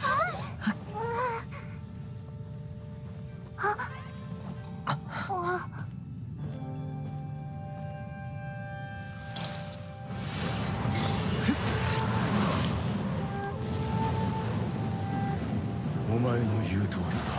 俺にはもう何もできない。だが一神殿にはまだ可能性がある。復元された俺なら最高の研究材料になるはずだ。伝承が途絶えなければ栄光は戻ってくる。たとえライデン将軍に力を証明するのが俺でなくとも、それが一神殿に由来し楓原家の手によるものであれば、奴の願いも叶うだろう。 Oh, wow. 感謝する楓原家の末裔よ。時が経ち今やマナを知る者はいない。その名に触れるのが恥と知りながら一度も忘れはしなかった。顔鶴瓶一神、この名はお前に預けよう。Humu. 安らかに眠るがよい。 Oh, wow. So, okay, so it's no longer a conscious sword, but now it's a true Ishin blade, right? Wow. 順序ってこういう意味だったんだな。投稿の願いを叶えた後、あいつの意志は永遠になくなる。カゴ鶴瓶一神、初めてあやつの名を聞いたでござる。どうやらあやつも内心では自らの所業を認めてはいなかった。だからその名をずっと心の底に秘めていたのでござろう。意志が消え去る最後の瞬間にやっとあやつはそれを託すことを決意した。本当に投稿の願いを叶えたかったんだな。強き願いはあやつを突き動かす原動力となる。だがその原動力に執着しすぎたあまりにあやつは歩むべき道を見失ったのでござるよ。拙者としては罪人を罰するよりもあやつが道を踏み外したことに気づき引き返してくれるのを願っていた。 Yes, this is true. 重々承知しているでござる。これは拙者の性格の弱点なのやもしれぬ。拙者は生来強き願いに感化されやすいようでござる。あやつが天候に立ち向かうと聞いた時も、メガリレーを廃止しようとする人々を見た時も、そしてお主が揺るぎない意志で神に会おうとし、肉親を探していることもしかり、これほどたくさんのことを目の当たりにし、知らず知らずのうちに惹かれていたようでござるな。カズハ。これからもお主らを支えていこうと思う。拙者のことが必要な時は必ずや助太刀に向かおう。そういえば九条かまじにも知らせた方がいいんじゃないか。事の顛末を伝えなくてはな。それにちょうど拙者も彼に答えを出さなくては Oh なら yeah. ない。 If he's gonna like be the head of his clan again, right? I have a feeling Kazuha is gonna say no. Not because he doesn't want to honor his clan, but 事件は解決したと聞いたよ。 I don't see 途 him 中 like かなり危険な目にもあったよう becoming だ like けど a Ayato where 結 he's 果的 like に誰も犠牲にならなくて本当 dealing に良 with かった。 politics and 占 stuff. 領奉行衆はすでにあの危険な倉庫の処理を行ってい And る。 not because he's not smart enough 雨の to, 間遊泳 but の調査結果も近々出る。that's just not what he pursues. And like, that's not what he wants to do. ではこの事件について多く語る必要はないでござるな。ならばこの間の件について返事をしたい。これはカゴ鶴瓶一心、すでに失われた楓原家の鍛造術によって鍛え上げられた刀でござる。こたびの偶然の開口により拙者はこやつを回収して打ち直した。そして一心伝を伝承し続けることをこやつと約束した。故に今後も引き続き各地を放浪し、この刀を研究しようと思う。そうか。わかった。楓原家は刀鍛冶の家系であった。この先もそれに力を注ぐべきでござる。それだけではない。仮にお主の行為を受け入れれば、幕府と三国宮の間にある矛盾の渦に巻き込まれる可能性もある。拙者には向いていないでござるよ。He's like, listen, if I have to choose, it's gonna be the priestess. The いや fish 僕は priestess, 決 sorry. してそのような考えは。分かっているでござる。しかし拙者はこれからも自分のやりたいことをしたい。そうか。 Yeah, jokes aside, this is why the real 今 reason 回の話はなかったことにし that よ he's う。 not accepting. でも、もし考えが変わったり、幕府の助けが必要となったりした時には、 He wants to いつでも僕に相談してくれ。 continue to wander. その恩情。 Well, I'm glad he didn't get 誠にかたじけない。 upset. これからどこへ Kujo, I 旅 mean. するんだカズハ。ふむ。 Humu. We had to get one more in there. 姉君と一緒に後悔するでござるよ。 Yeah, I figured. 次の目的地については風向きに任せるでござる。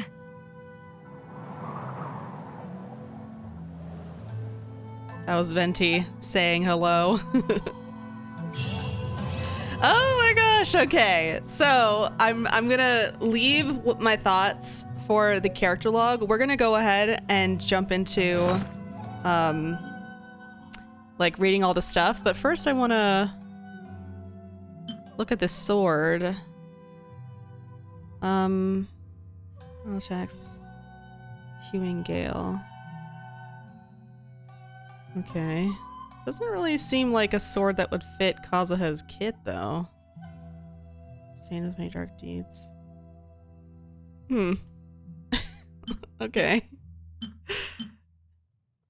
He made it sound like he would be using this blade, like, you know, on his journey, but I mean, I'm not an expert on Kazuha's kit, okay?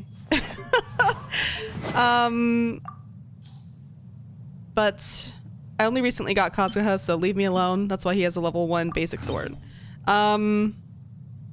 It matches his outfit, so that's a win. I don't think it really does much for his kit, though. Oh well. Oh well.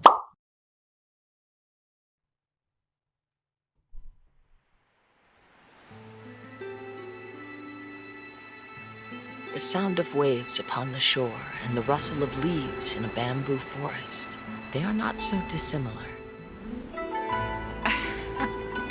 Kazuha, I hope you don't think I risked taking you in just to listen to your musings. I'm aware. But we ought not waste the moonlight. Not before a big battle.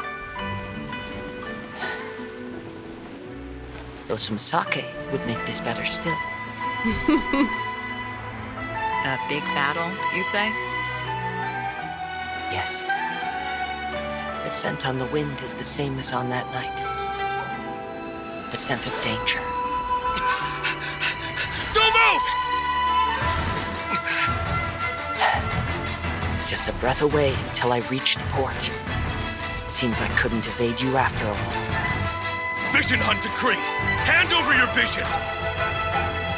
If only you could make one exception, things could have been easier for you. A maple leaf?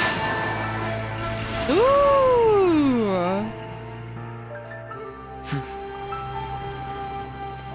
I say we lower the sails, Beidou. A storm is coming. Ooh, okay. Solitary cloud. Shadow in the setting sun.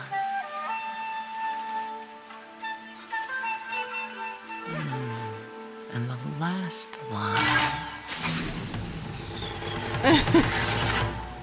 Ooh.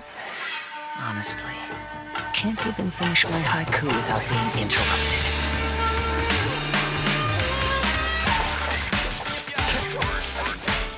Oh.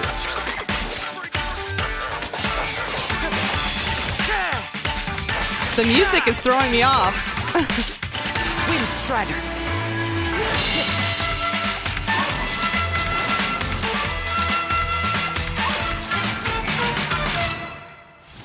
Not the classic Inazuma part, but the disc You're really going to scratches. trust me, despite my being from Inazuma.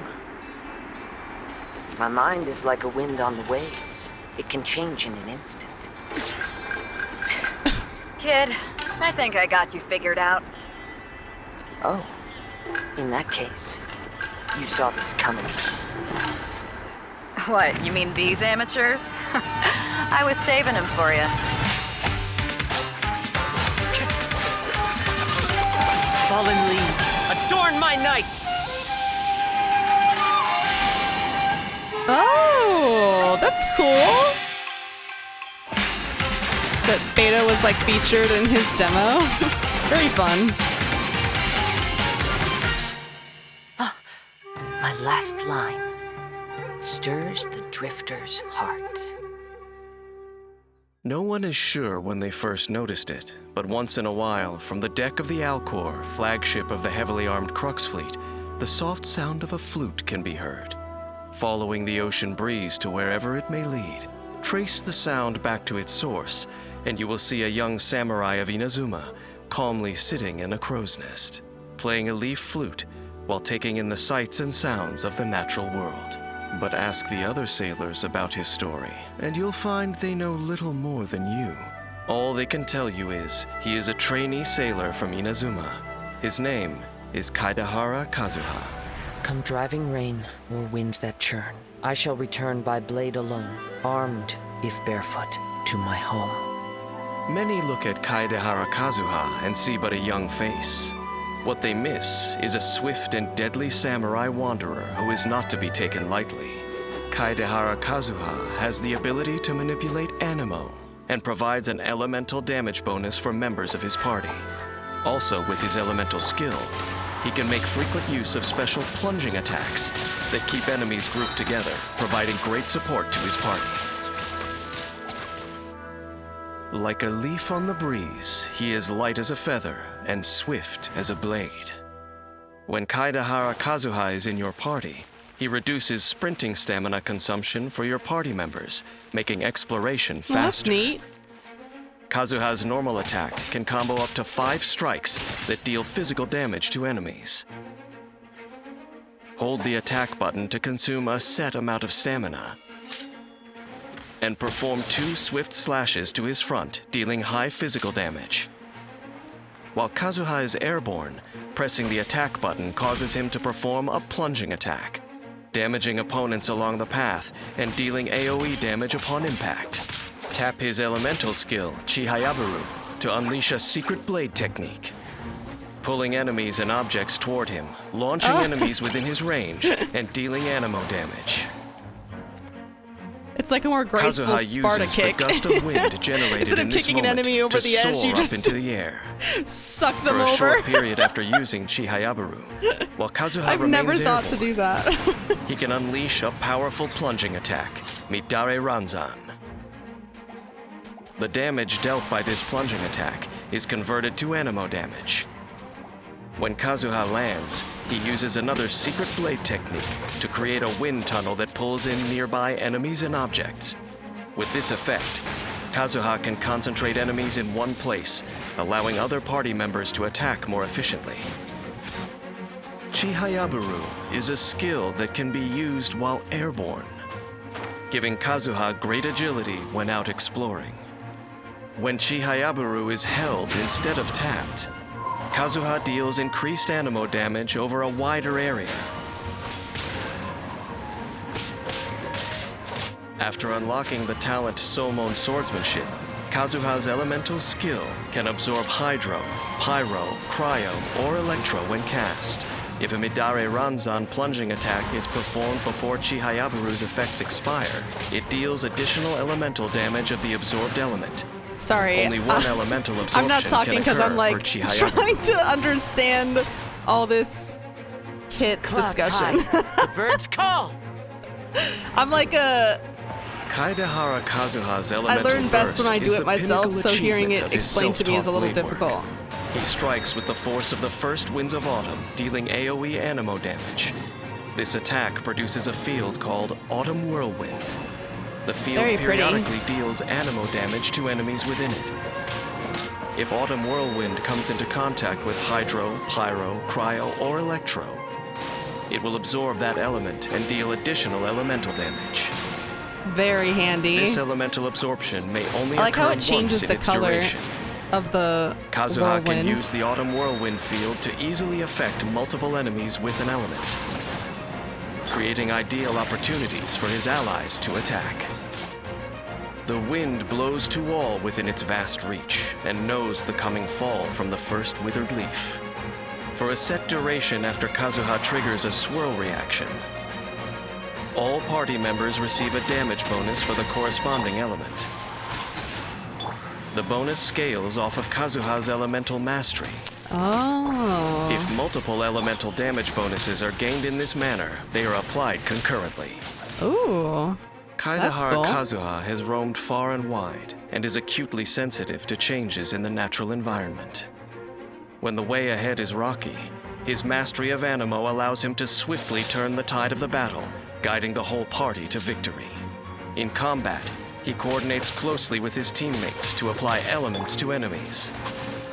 Then, he uses his elemental skill to gain control over the opponents, following up here and there with powerful plunging attacks to keep them where he wants them, while also activating Poetics of Fubutsu, which provides elemental damage bonuses, enhancing the whole party's attack capabilities.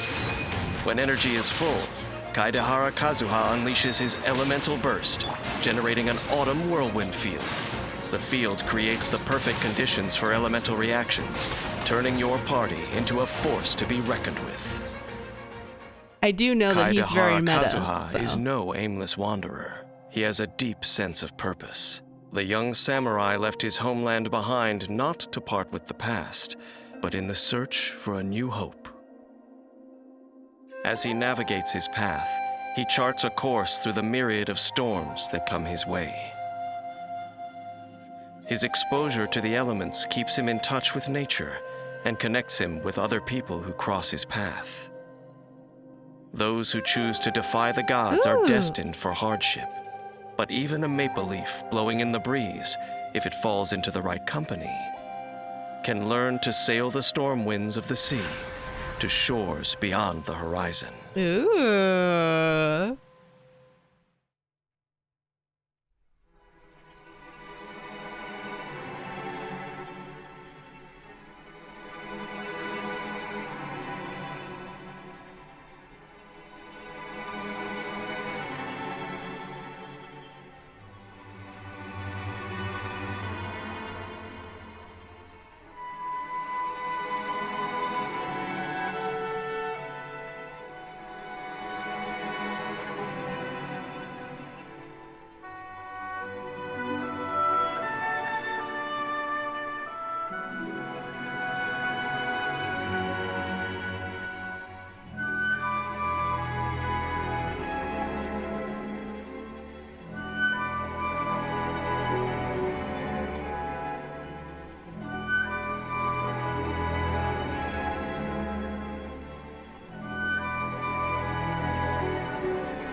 Have you ever met someone by the name of Kaedehara Kazuha?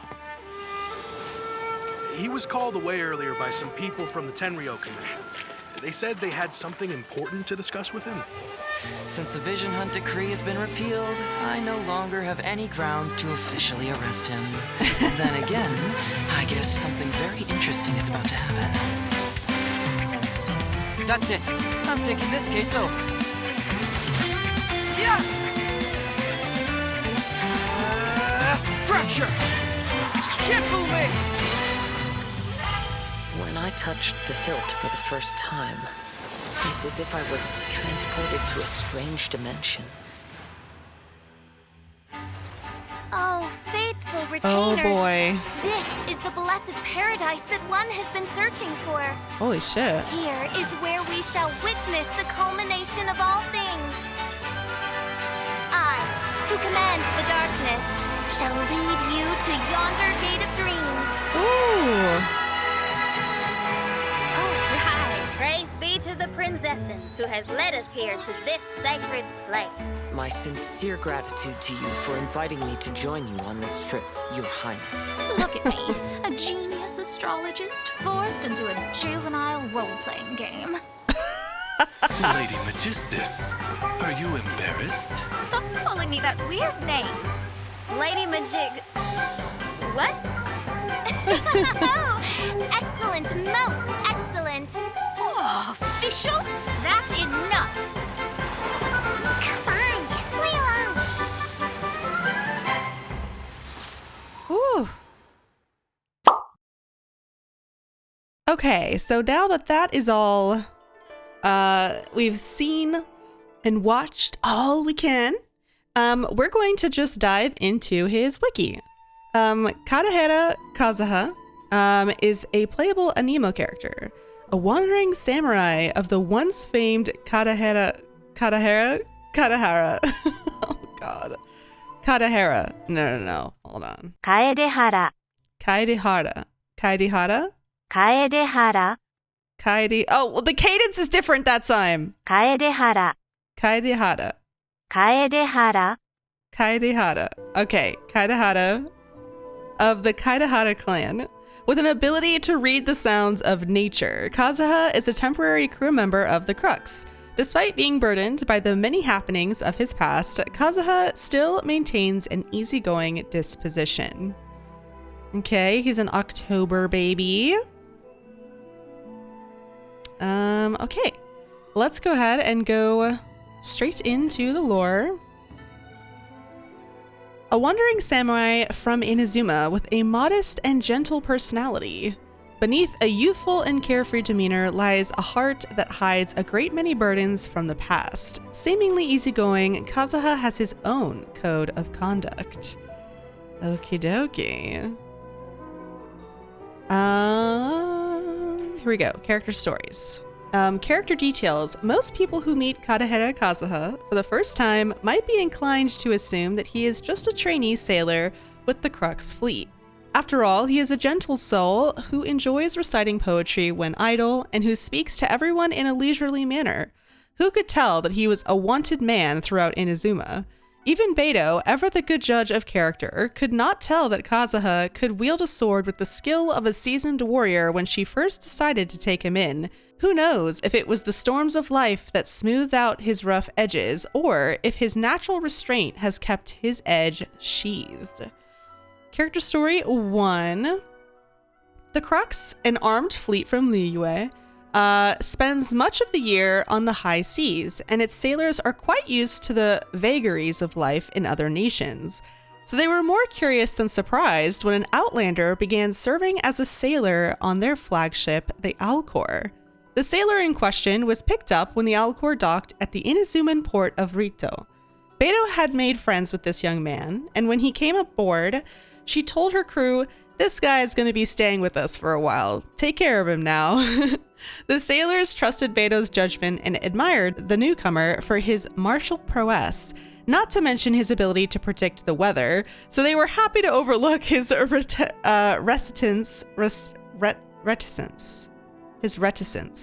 to discuss his past and welcomed him aboard. Still, their curiosity did not abate, and they would often find all sorts of excuses to try and ply him for information about his experiences.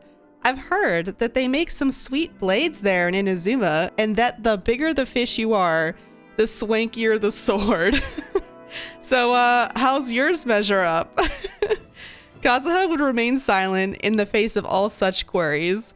Over time, after countless attempts to garner a response proved futile, the sailors would simply give up asking. Eventually, it was an off-the-cuff remark from chief mate Juza, just a few days later that finally managed to elicit a reply. Hey, Inazuma boy, what are the lads supposed to call you if they don't even know your name? The young sailor wiped the sweat from his brow with his calloused hands. My name is Kadahera Kazuha, a wandering samurai. I am in your debt for taking me in, so just call me Kazuha. Okay. Character story 2. Kazuha was not born a commoner. He hails from an Inazuman noble house of old, the last son of the Kadahera clan. Okay, let's open that up. We'll read this after we finish, just for continuity. Inazuma City is home to many illustrious clans, and the Kadahera name was once one of the most renowned among them. But fortune is fickle, and the Kadahera's fortunes had already collapsed by the time they were Kazuha's to inherit. As the young master of the house, Kazuha could do nothing but watch as his family's future crumbled around him. But as helpless as this made him feel, when the moment came that the home was officially repossessed and the last attendant was finally dismissed, he breathed a sigh of relief. As far as he was concerned, this was a golden opportunity to begin leading a free and wandering life. He had always longed to roam the mountains and forests, and had held a deep admiration for the beauty and authenticity of nature since his youth. To Kazuha, nature had never been silent. It had always spoken to him, conveying its feelings in its own unique language. When the wind ceases to speak and the world falls silent, that is the calm before the skies begin to weep. When silent springs suddenly leap into activity, it is the omen of a great earthquake. These are the unique poetics that nature has bestowed upon him. And Kazuha was never one to be preoccupied with luxury anyway. So if the burden of family responsibility should drop from his shoulders, why not go wandering and travel light? Thus did Kazuha strike out on his journey like a falling leaf in the yard carried away by the wind. Character story 3. All travelers who outdoors roam need some skill to call their own. For Kazuha, this is his ability to read the sounds of nature. After leaving Inazuma City, Kazuha wandered here and there. Things were different now. All of nature was his treasured home, and the sounds of wind and water beneath the sight of drifting clouds set his heart at ease. All that he saw on the road filled him with curiosity. It was in this state of mind that Kazuha arrived at a mountain in the south. It was early summer, and the frequent and heavy rainfall had turned the mountain roads to mud. Seeing that night was soon to fall, Kazuha decided to find somewhere to shelter from the rain. No sooner had he had this thought that he turned around to see a small straw hut at the far end of the road. The traveling merchant with whom he was traveling at the time whooped for joy at the sight of the hut. "Kazuha, look, we'll have a roof over our heads tonight." But Kazuha did not speak. He paused and listened intently for a long while before he finally replied, "If you were to ask my opinion, it may be best to stay away." But the merchant did not wish to remain in the rain. He left Kazuha and made his way to the house. Upon knocking at the door, the traveling merchant was met by a lovely woman who offered him shelter, tea, food, and even bedding for the night. Perhaps it was the excellent food, but the merchant quickly became drowsy and fell asleep immediately after finishing his meal. When he awoke the following morning, there was no roof over his head. The bright sunlight pierced his eyes, and all he could see was Kazuha standing nearby, looking down at him and smiling. Before the merchant could speak, he vomited a great pile of leaves and mud. And as for the bedding upon which he had slept so soundly, it was mud too. Kazuha smiled and said, "The wind is weaker where there are houses, yet here stood a hut, and there was no change in the mountain breeze. I think you might have been the victim of a Bake Tanuki's prank." Never mind. Next time, listen more closely to the wind and tread with care. Character story 4. Kazuha made many friends during his travels. One of them was particularly close to his heart, and for a time, the two journeyed together. Okay, I think this is the nameless friend. I'm pretty sure. Yeah, okay, he's even just called Kazuha's friend in the thing. Okay, we'll read this too. We'll read all the extra tabs in a second. But they too would part, for their destinations were different. To have met merely by chance and then formed such a strong bond, there must be a fated connection between them. So, although they would part ways for now, surely they would meet again, or so Kazuha thought. But something happened soon thereafter that would shatter his calm disposition. The almighty shogun promulgated the vision decree and swore to retrieve all visions. All who wielded them, including Kazuha, were stricken with panic, concealing their identities and going into hiding. It was then that Kazuha received shocking news. Someone had dared to call for a duel before the throne, and that someone was none other than Kazuha's dear friend. The defeated party in a duel before the throne would face punishment at the hand of the shogun herself. His friend was prepared to risk all to come before the throne, partly for the chance to fight against a strong foe, but also to demonstrate the meaning of courage to all. And yet, to call for this challenge now, of all times, Kazuha feared that his punishment, should he fail, would be absolute. The almighty shogun would unleash her lightning upon him in its full fury, and it would surely take his life. Even the normally calm Kazuha could not restrain himself. He drew his sword and stormed into Tenshikaku like a whirlwind, but alas, he arrived too late. His friend's sword lay shattered in pieces, his vision now an empty husk. Now a wanted man himself, Kazuha fled with grief in his heart. From that moment on, the days of peaceful wanderings were over, and Kazuha's life became an unending series of battles. Kazuha did not fear battle, of course, but the constant fighting left him feeling lost and perplexed. He did not regret having set out on his doomed rescue mission, nor did he begrudge his friend for leaving him. But he could not help but think, is this endless conflict truly the only way to assert one's ideals? Alright, character story 5. The Crux fleet became Kazuha's new home, and he drifted on the ocean wherever it took him. Trouble still found him from time to time, but no issue was insurmountable with the support of the Crux crew. From his vantage point on the Alcor's crow's nest, gazing out at the azure sky and sea, the azure sea and sky, sorry. I swear I'm not dyslexic, but sometimes my brain does a little switcheroo. Maybe I am just a little.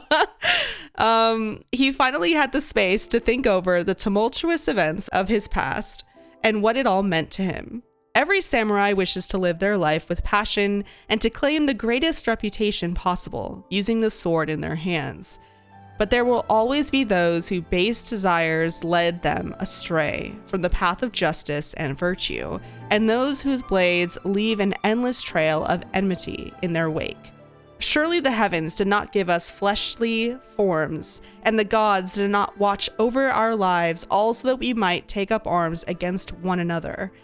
Then this sword I wield is not meant to slay, but to save.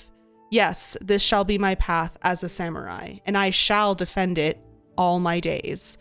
As he reached the conclusion of his thoughts, Kazuha was suddenly inspired to pen down a few verses to serve as a maxim for himself thereafter. But before he could get started, he was interrupted by an irate voice from below. "Hey Kazuha, quit gawking at the sky! Get down here and lend a hand!"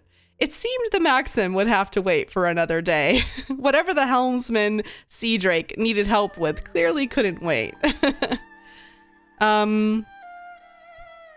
Ooh, Vision Shell. Kazuha was just as surprised as everybody else when the vision briefly lit up during the great battle. For in all the time that he had spent searching high and low trying to find someone who might rekindle it, never had he imagined that he would be the one to cause its light to shine once more. It was almost as if his late friend were lending him his aid from behind the scenes. This empty shell of a vision not only proved this, but had also brought him many fateful encounters along the way. He had been aided by the resistance, saved, and taken in by Captain Beto, and he had even met the fabled Traveler. In life, there were seasons of hopelessness and desperation, but there were also moments of great serendipity. His journey was like the rise and fall of a mountain path. At times, the struggle was all but too much to bear, but there would always be moments when he would touch the clouds. Ooh, okay. Vision. The morning mist covered the mountains like a blanket as Kazuha trod a small trail alone. The world was silent. Not a single feather flapped, and not a single cicada sang. Even the roiling waves seemed to have fallen into slumber, leaving just the faint whisper of the wind audible against the silence. Kazuha stuck out his tongue. The air tasted heavy and gloomy. This told him that it would soon rain. He peered into the distance and spotted a plume of smoke up ahead. Below it were several straw huts. Tonight, it seemed, he would have a roof over his head. He informed the owner of the house that a storm was coming. At first, he was met with skepticism, but come noon, the rains arrived right on cue. In awe of this wanderer's skill, the master of the house eagerly offered him lodging. The storm raged into the night. Kazuha held his quilt close, and as he listened to the onslaught of rain against the autumn leaves, his mind began to wander. In the time since the Kadahara clan's fortune... I hate stumbling over words. Kadahara. The Kadahara clan. Fortune had faded away, and he had set off on his journey. Kazuha had traveled across many of Inazuma's islands and had become intimately acquainted with the plight of the wanderer. Moving between islands usually necessitated traveling by sea. Kazuha would make these trips alone, in a small, slow boat, making things all the more perilous when he had to battle against strong headwinds or violent thunderstorms. And yet, there was limitless fascination to be found in this same journey of his, where the vast sky and boundless earth was his home, and all living things that inhabited them were his friends. If one's heart is empty, all under heaven is empty. But if one's heart is pure, all under heaven is pure. Oh, that's interesting. With his sword in his hand and his chosen path in his heart, he could go on his way with a song on his lips and with nothing to fear, no matter the perils he may face. Kazuha slept soundly that night, his mind at rest, having made peace with his feelings. The next day, he awoke to the sound of birds and a shining vision lying upon his chest. Ooh, okay, this is interesting. This is like the contributing factor to Kaz getting his vision. This is future Nikki here. Not old recording Nikki. The Wanderer is here. At the time when I originally recorded this, Wanderer, Scaramouche was not out as playable yet. But I figured I would add whatever he said into this because I think it would just be nice to include it. But yeah, just a heads up, this is future Nikki, not past Nikki. So I'm just gonna replay these bits for you, and then I will send you back over to past Nikki to finish reading the rest of this. Word on the street is that he blocked the Muso no Hitotachi after you escaped from Tenchukaku. Seriously? Because I mean, that is awesome. Who knows how he pulled it off? Hey, now that I think about it, he's from a fallen clan, and I'm from a fallen clan. That kind of makes us equals, huh? Yeah, so next time someone attacks you, it's my turn to block the blade. That's cute. Kazuha? That scallywag actually blocked a strike from the Raiden Shogun outside Tenchukaku. Easier said than done. After the battle, he came to the Crux fleet, said he'd voyage with us a little while longer. I was more than happy to oblige. If the day comes when he decides to set off again by himself on the next stage of his journey, I'll send him off with a drink. That's sweet. I really like Kazuha and Beto's relationship. I think it's nice. I've seen all kinds of wandering samurai before, and Kazuha is categorically a different breed from the others. He's like a gust of wind that sweeps through the land. Though he never stays for long, he is always able to contribute something to those who are around him. When I fought alongside him, I learned more about what it means to be truly carefree and without constraints. In any case, I think that Kazuha and I make a great team together. Very cute. They do. They fought many wars together. Once upon a time, the Kaidahara clan was a subordinate branch of the Kamisato clan. My forebears may have failed to save his family from decline, but even today I have a duty to support him. Now, naturally there is nothing I can do to restore his clan's former fortunes. But as for helping him avoid arrest by the Tenryou Commission, that is well within my capabilities.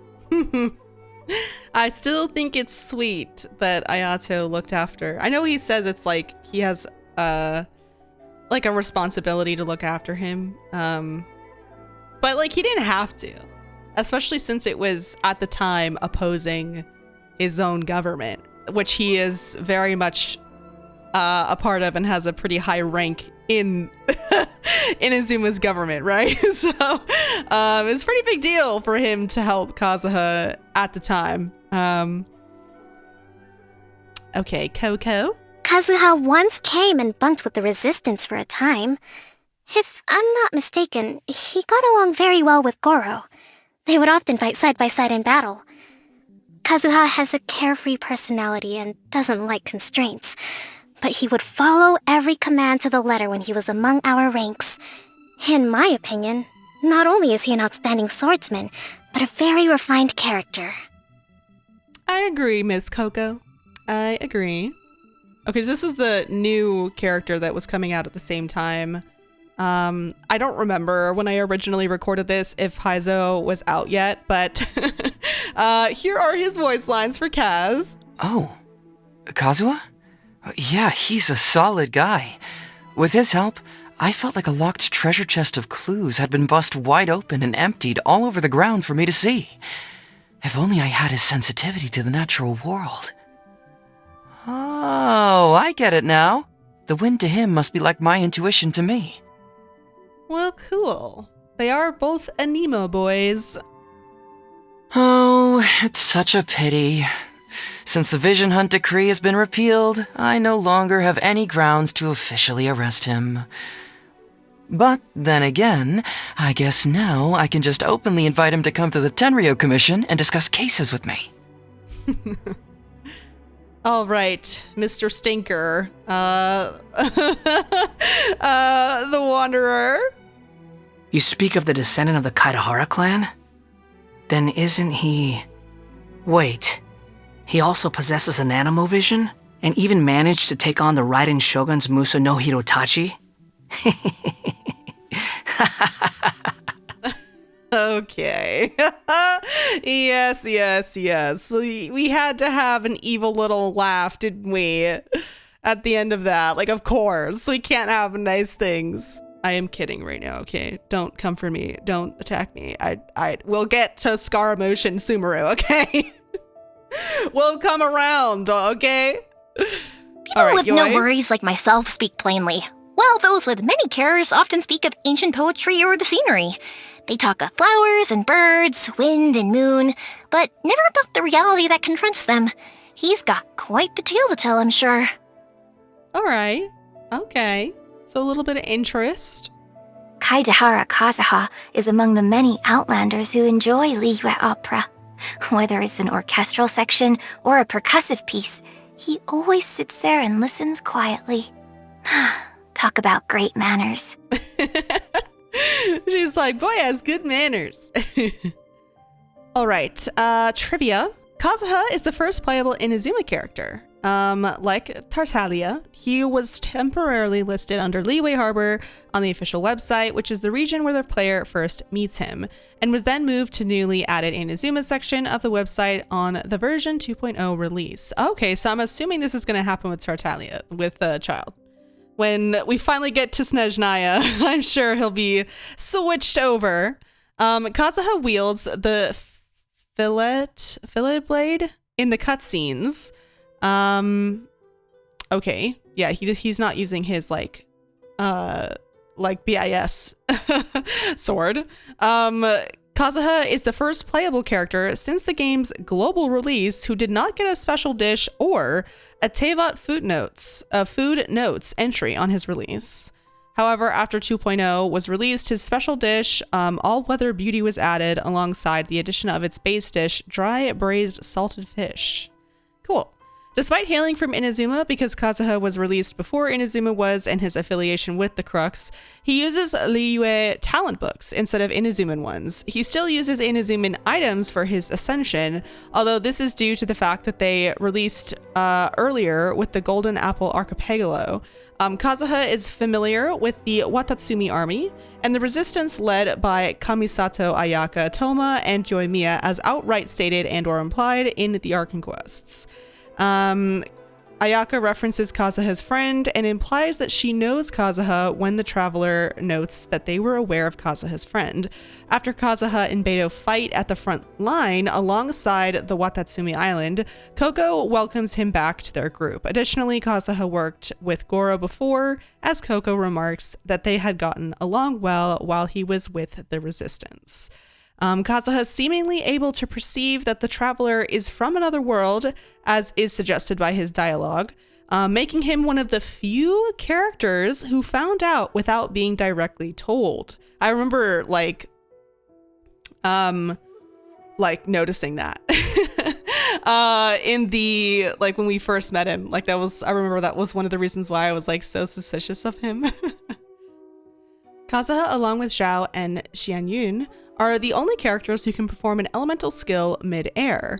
Kazuha's return animation after casting his elemental skill and after performing his 5th sword strike and charged attack differs from his normal return animation. Instead of throwing the sword away, Kazuha seals the sword in a scabbard as a Mitsudomo glows at his sheath hand. Kazuha is one of the 3 event-exclusive 5-star characters to not receive a story quest on release, the others being Shenhe and the Wanderer. Most Inazuma trees that can be bought from Realm Depot. Sorry, I just immediately thought of Home Depot, but in Genshin, which is kind of what it is, but what a visual image in my head. Anyway, are hinted to be named by Kazuha. Kazuha is one of only a few characters who have been seen wielding more than one element, though it was temporary. Kazuha wielded both Anemo from his vision and Electro from the masterless vision that belonged to his friend. Kazuha is known by these aliases or titles. Katahera Kid. Kazuha is mentioned in the descriptions of the file. Okay, furnishings. Okay. Etymology. Katahera means maple grove, maple field, literally, and Kazuha means a myriad of leaves. The character literally means 10,000, but it is often used to more broadly mean a number which is vast and difficult to fathom. Okay, Katahera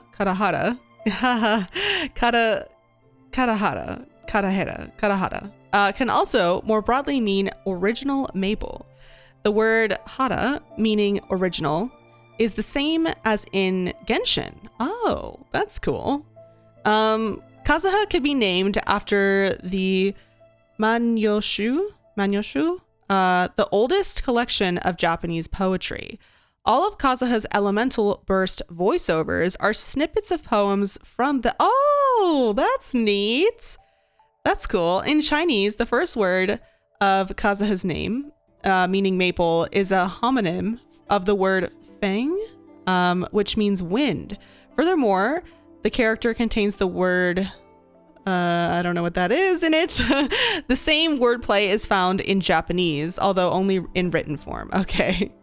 His constellation is the scientific name of the Japanese maple, which his character design revolves around. That's cool. In his vision story, Kazuha contemplates a mantra. If one's heart is empty, all under heaven is empty. But if one's heart is pure, all under heaven is pure. This mantra is likely a reference to the mantras from the Heart Sutra, a popular sacred text in many schools of Mahayana Buddhism, including Japanese Zen schools, which were the standard religion for samurai. Oh, that's neat. In this context, realizing one's heart is empty is equivalent to achieving nirvana, perfect happiness and quietude, the ultimate goal of Buddhism. Chinese and Japanese equivalents for the in-game mantra roughly translate to, if one's heart is empty, all things in heaven and earth are empty. If one's heart is pure, all things in heaven and earth are pure. A subtle but important difference from the English translation is not only all things under heaven, but also those in or of heaven are essentially empty. Ooh. It is a typical Buddhist tenet against eternity, which is the theme of Inazuman chapters. That's really cool. In his character demo, Kazuha recites the following haiku. Okay. Solitary cloud, shadow in the setting sun, stirs the drifter's heart. In the Chinese version, the solitary cloud, or guyun, could refer to, the forest where Kazuha appears to be in during the start of the trailer. The forest is also where Beto's fleet, the Crux, can be found. Neat. Other poetry. Kazuha's elemental burst voiceovers are excerpts. Okay, we read about that. A legendary poetic collection compiled in 759 AD. Fallen Leaves Adorn My Night is from Book 8, poem 1586. Okay, Clouds High, The Bird's Call is from Book 9, poem 1703. As One with Wind and Cloud is from Book 12, poem 3178. In the Japanese voiceover for Something to Share Maple Leaves, he recites a tanka type poem with the rule of 5-7-5-7-7 syllables. That's cool. The work was composed by Sarumaru Dayu, one of the 36 poetic sages of Japan. It was incorporated in the Ogura Hyakunin Issue. Oh boy, I'm probably saying that wrong. Like the cadence of my voice, the rhythm of it, I'm probably saying it really wrong. A classical anthology of 100 famous Japanese poems. An English translation, okay. In the mountain depths, treading through the crimson leaves, the wandering stag calls. When I hear the lonely cry, sad, how sad the autumn is. The above quotations are one of the rare instances where a character in-game quotes texts from real-life books. Similarly, Zhongli and Ganyu quote real-life Chinese texts in their Chinese voiceovers. Very neat. Okay, I'm going to send you back over to past. Oh wait, this is recent. I don't think this was out when I read. Okay, hold on. Let's read the birthday ones. I think I originally read these two, but this one wasn't out yet, I don't think. So I shall reread them, and then I will send you back to her. Okay, the wind blows. Lately, the weather has been clear without much rain, which makes it subtle for an outing. During my spare time, I traversed the hills and fields and saw trees with golden leaves. Looking at this beautiful scenery, one cannot help but think, although spring flowers are beautiful, autumn leaves also have their own beauty. These kinds of sights are quite different from those of my homeland. But the mournful voice of the bird is a pitiful thing. It is accustomed to wandering, but yearns for a permanent harbor. It is only human to gravitate towards light and warmth. Indeed, the morning winds tell me of an auspicious visitor today. I have prepared some tea in advance and would greatly appreciate it if you would stay for dinner, so I could roast a fish for us both. This is one of my favorite seafood dishes, a little simple and rustic, but I hope it is to your taste. Since the wind tells me of your coming, follow its direction as it holds the key to our fate. Okay, very sweet. We are going to read the second one really quick. I went to Port Ormos on my travels with the fleet. Although it was a brief stay, I was touched by what I saw and felt. Okay, this must also not have been out by the time I was... Okay, the winds of Sumeru contain a certain rhythm. The spices there are rich and intense, and even the handicraft adds a unique cultural flavor to the symmetrical aesthetics. It's hard to resist their charm. I took strolls in mountains during the day and drank to my heart's content in taverns at night. Sometimes I also talked with travelers about the local customs of different places. I felt very much at ease. I never talked about myself though, but I believe if you had been there, you would have shared many vivid stories of yours. The thought of it makes me want to see you. I'm gifting you a sprig of flowers. Please accept it. Okay, and then last one.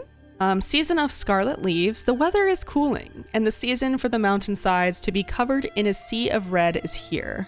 Captain Beto recently led the crew to Yilong Wharf, where we've been staying. Just to the west, across the vast sea, is Fontaine's Lumidos harbor. I remember you mentioned before that you were going to travel to Fontaine, and I know not if you have already left your footprints upon their lands.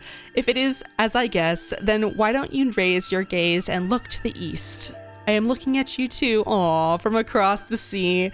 We are both moving onward on our journeys, and in the long days since our last meeting, the stories and experiences of our travels have become stacked high in our hearts like the great mountains themselves. Should you have any free time, it would be wonderful if you could recount your tales to me. Oh, how cute! How cute!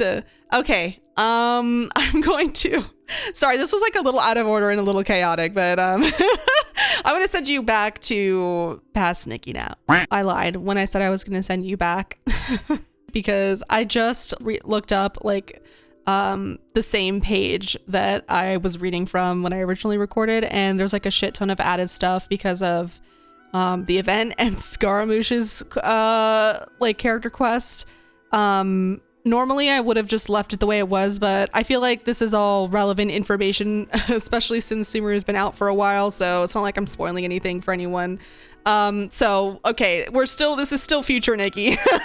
I'm going to be rereading this section to you guys because a lot of this wasn't here when I first read it because of, you know, the fact that like the event and all the Scaramouche stuff. So anyway, let's read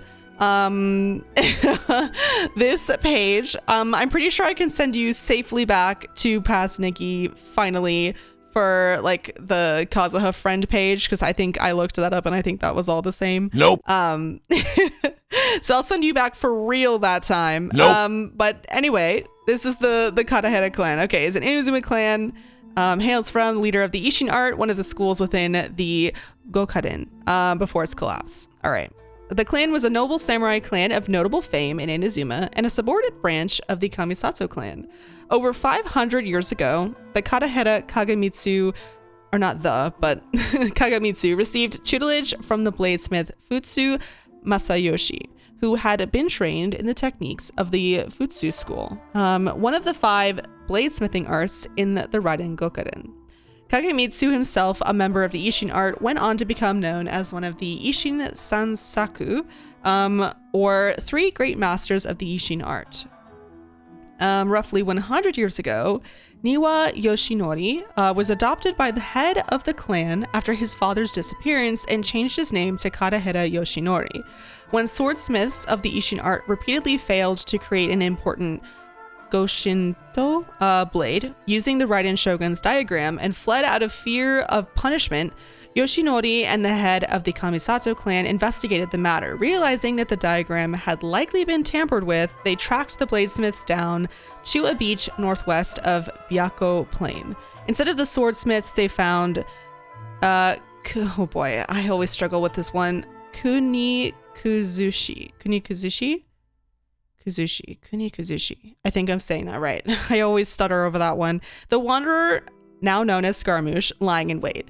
Scaramouche easily defeated the entire group, sparing them only after recognizing Yoshinori as a descendant of the Niwa family, and leaving him with a vague message. Tell her this. My name is Kunikuzushi. Kunikuzushi. Afterwards, the Kamisato had ordered Yoshinori to conceal the truth to avoid being accused of conspiring with the saboteur.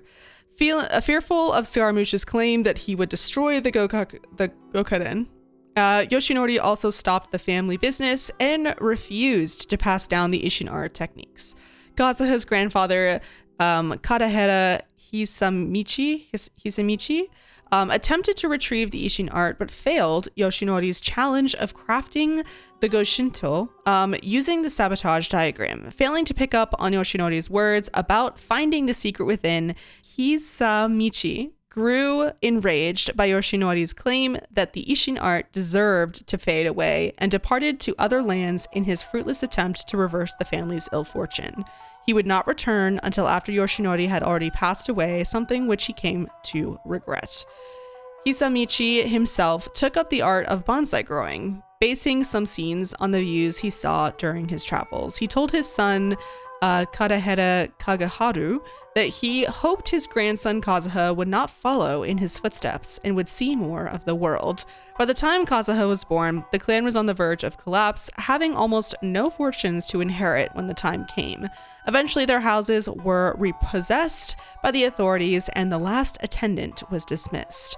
After he was deemed a criminal under the Vision Hunt decree, the clan's property and possessions was confiscated and held at a warehouse near the police station. With his arrest warrant repealed after the abolishment of the decree, Kazuha had requested Kujo Sara to sell possessions and donate the proceeds to the poor. We did know about that. That was kind of recapping. Well, at the time of recording, I already knew this bit, not the Scaramouche bit. That surprise has still yet to come in Sumeru, but okay, known members over 500 years ago. Alrighty, this is Kazuha's direct family tree. Okay, I think we're good. Actually, you know what? Let me just freaking double check to make sure the Kazuha's friend page is fine. Okay, here we are. Is there anything yet mentioning anything? Oh, yep, Scaramouche. All right. Let me read this one too. Since we got new information. All right, Kazuha's friend was a former Electrovision bearer from Inazuma. He was executed by the Shogun after challenging and losing to Kujo Sara in a duel before the throne. Profile. He was a good friend and close traveling companion of Kazuha's. Kazuha explained to the traveler that one day his friend asked about a sword art of which he had heard, the Muso no Hitotachi. Kazuha told the friend that it could only be witnessed when divine punishment is administered, and that it was the pinnacle of the Raiden Shogun's skill, a symbol of ultimate power. Kazuha's friend believed that there must be one who could withstand it, and that there would always be those who dare to brave the lightning's glow. Okay, while fleeing from the Vision Hunt decree, Kazuha had heard that his friend had challenged the Vision Hunters to a duel before the throne. Kazuha's friend dueled with Kujo Sara, who had accepted the duel on Beelzebub's behalf in Tenchukaku, where the defeated would face divine punishment from the Shogun. When Kazuha arrived, the duel was over and his friend had lost. Kazuha ran away with his friend's dying vision in his hand. Legacy. Kazuha would later try to find someone to resonate with his friend's masterless vision, even asking Beidou to host the annual Crux Clash with it as a reward. Unfortunately, no one, not even the traveler, was able to resonate with it. Kazuha then spent some time roaming Liyue to see if anyone was able to, but he was unable to find anyone before being recalled to the Crux for the trip to Inazuma. In a cutscene during the Arkan quest, Kazuha is seen wearing his friend's masterless vision next to his own Anemo vision. When the traveler leaves Tenchukaku and was immediately attacked by the Shogun, despite saying they could leave the place alive. I like this little dig here. That's funny. The masterless vision returns to its original state as his friend's words echo again. There will always be those who dare to brave the lightning's glow. This second vision allows Kazuha to harness both the power of Anemo and Electro at once, which he uses to successfully block the Shogun's attack, saving the traveler. The Electro vision is then sent flying by the Shogun's blade, falling to the floor and deactivating once again. As many people were unaware of the masterless vision and many Inazumans revered the Shogun, they believed that it was simply inconceivable, or that he had used a delusion due to eyewitnesses seeing him use both Anemo and Electro. Word of the feat also caught up to Scaramouche, now reformed into the Wanderer, who was amused and impressed by the feat. Okay, his sword can be found in a small ravine northeast of the Grand Narukami Shrine. In the ending cinematic of The Omnipresent God, Kazuha can be seen placing his friend's masterless vision next to the sword. After completing the quest, the masterless vision can be seen near the mound along with a sapphire cat. Cool. I didn't know about this. Oh wow, there's even information. Oh, trivia. Kazuha's friend, his name has not yet been revealed. However, the community nicknamed him Tomo. Tomo is the Japanese word for friend. Oh, that's cute. In the Japanese version of the game, Kazuha mainly uses the word to refer to his friends. Oh, okay, I see. Compared with the most common word for friend, tomodachi, Today, Tomo is rarely used in daily conversations as it sounds slightly archaic and has a poetic connotation. As such, the word Tomo is often used by fictional characters from historical periods. Oh, that's neat. Okay. A sapphire cat can be found near the broken blade mound. This may be the same cat found tucked in Kazuha's friend's clothing in the cutscene he appears in. This is supported by the fact that this particular cat cannot be captured with the net, even though sapphire cats are eligible to be captured. Ooh, that's cool. So it's like his little spirit animal. Kazuha's friend was also a friend of Toma's and likely other members of the Kamisato household. In Japanese, the epitaph reads, translates roughly to, even if the spring thunder leads, slashes me, turns me into ashes, it's for the sake of the world of all. Oh, wow. That's lovely. Okay. Hold on. Before I send you back over to Past Nikki, is there stuff about... Okay, Haizo. Is there anything about Scarab? No, but they have Haizo, so I'll just replay them here.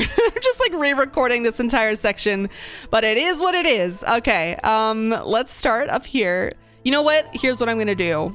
I am, aside from Haizo's, which I just won't really have that much of a reaction to, I'm gonna send you back over to me because I'm not seeing any different from like what my original recording looked like. So I'm gonna send you back over, finally, I'm sorry, send you back to Past Nikki, so like you can get my reactions and stuff from listening to this, since I've already heard these. But I'm sorry, but I had to get in the new information because Sumeru's been out. We're already in Fontaine, so like I wanted to include everything for Kazuha's video since we're gonna be moving into Sumeru very soon anyway. So, anywho, finally back to Past Nikki.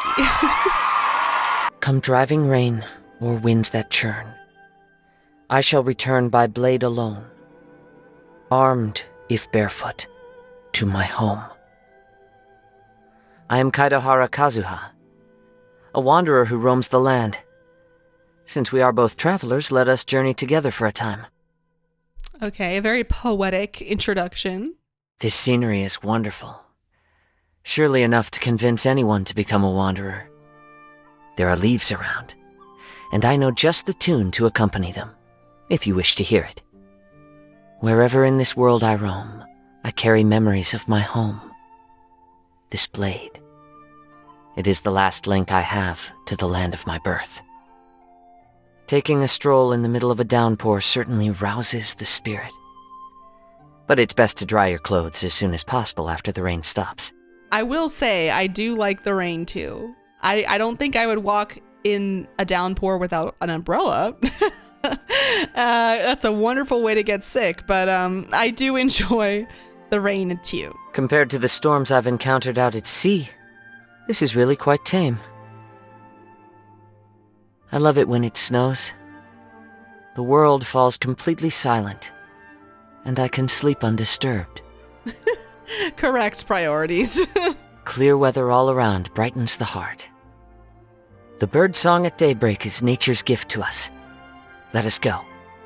Our journey begins anew. Oh boy, he's a morning person. Not me. The midday sun has a way of making one yearn for a moment of sleep. Let's say we find ourselves a place to rest.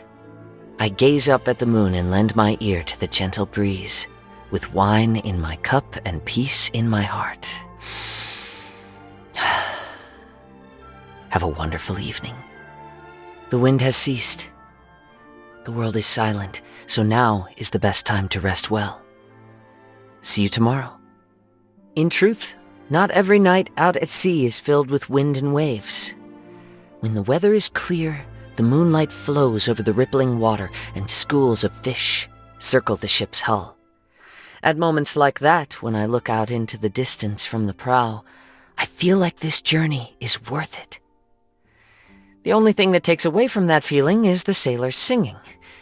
They're so loud. Don't they need to sleep? The English VA has his own charm to him when it comes to Kazuha, but I gotta say, I kind of miss My Humu King. I miss the Japanese VA a little bit. It's so like tied to my first impression of him. And I'm like, so I'm very fond of I miss his humus. It's such a stupid thing, but I don't know. I miss his little humus. Okay. About samurai nobility. Ooh. The Kaidahara clan was once a famed samurai clan. It's a pity that by the time the noble name passed to me, the title itself was all that was left. But it is enough for me. A samurai has no need of a lavish life. We find all that we need in wine, song, and the blade in our hands. Okay. What say you join me out at sea someday when the weather's fine? I actually love sailing. Like, I love sailing. I've gone like not scuba diving. I've gone snorkeling before, because scuba diving is like the whole like wetsuit in the tank. I haven't done that, but I've done snorkeling where you're like diving and stuff. You still have to like hold your breath, but you can like kind of hover on the surface and breathe air through the little tubey. But I love sailing. Like, I love the sea so much, so I'd be so down for that. I like frank people, because we can freely speak our minds to one another. There is no need to hide anything that you wish to say. I hear the voices of all things in nature, and that includes yours. Well, that's nice. I feel like he would... I feel like if he ever like spoke to a character like Kaya or something, he would like constantly have like a little like notch in his brow. Like, he'd be constantly trying to figure out what the hell Kaya actually means. Because yes, Kaya's lied to. I'm not calling Kaya like a full-on liar. Okay, he has lied before. A few characters have lied to us.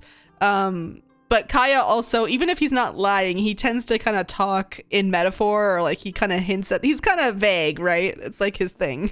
I can imagine Kazuha being frustrated by interacting with a character like Kaya. Despite Kaya's like competence, like he still kind of speaks in little riddles, so.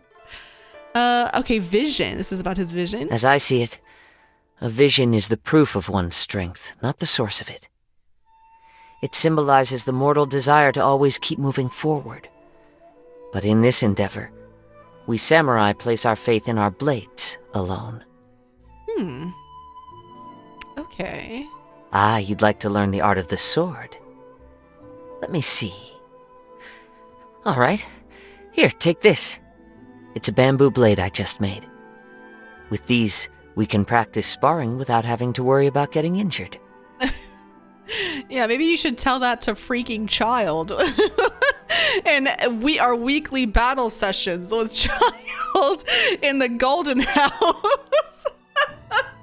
I know that's not canon, that we like go fight. I know those boss battles are not like canon, like in terms of like fighting them every week for the drops, but Child is still one of those people that if you were to duel him, he would like absolutely, there would be blood involved, like injuries for real.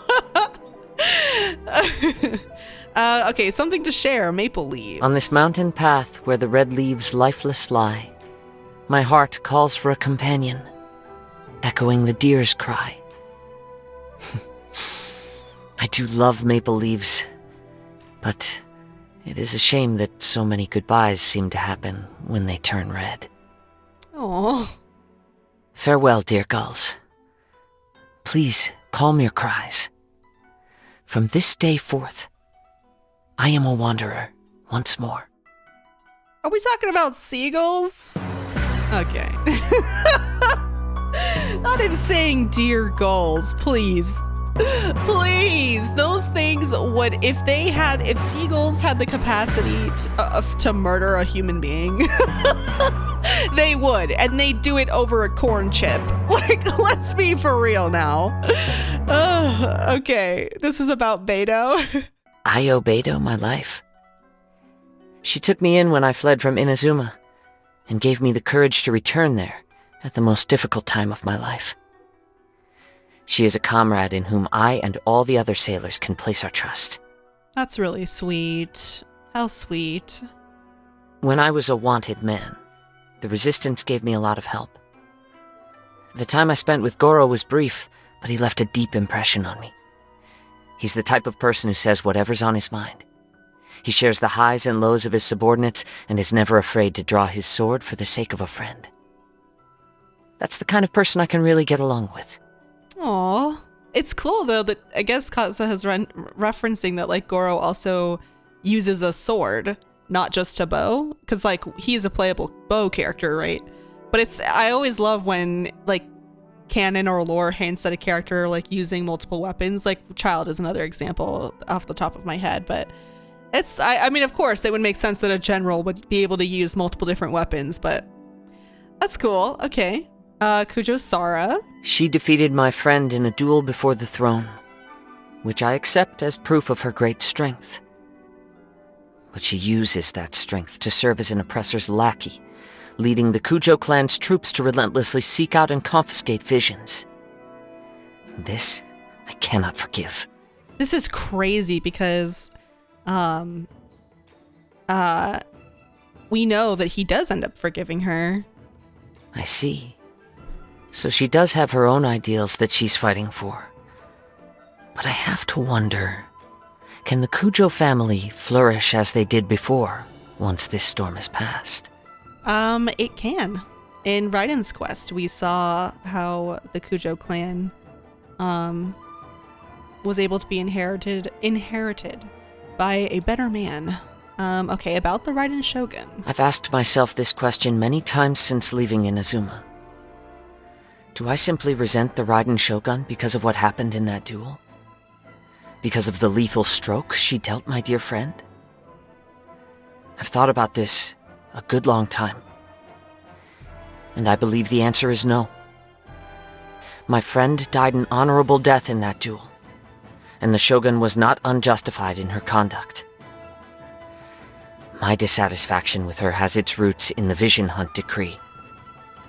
No one has the right to rob another of their hopes and dreams. Not even a god. That is so interesting, and okay, he doesn't say changing views about her down here. But we know that after doing her story quests, we know that she changed her perspective and her goals, right? And had her internal struggle and paid her dues and faced reality.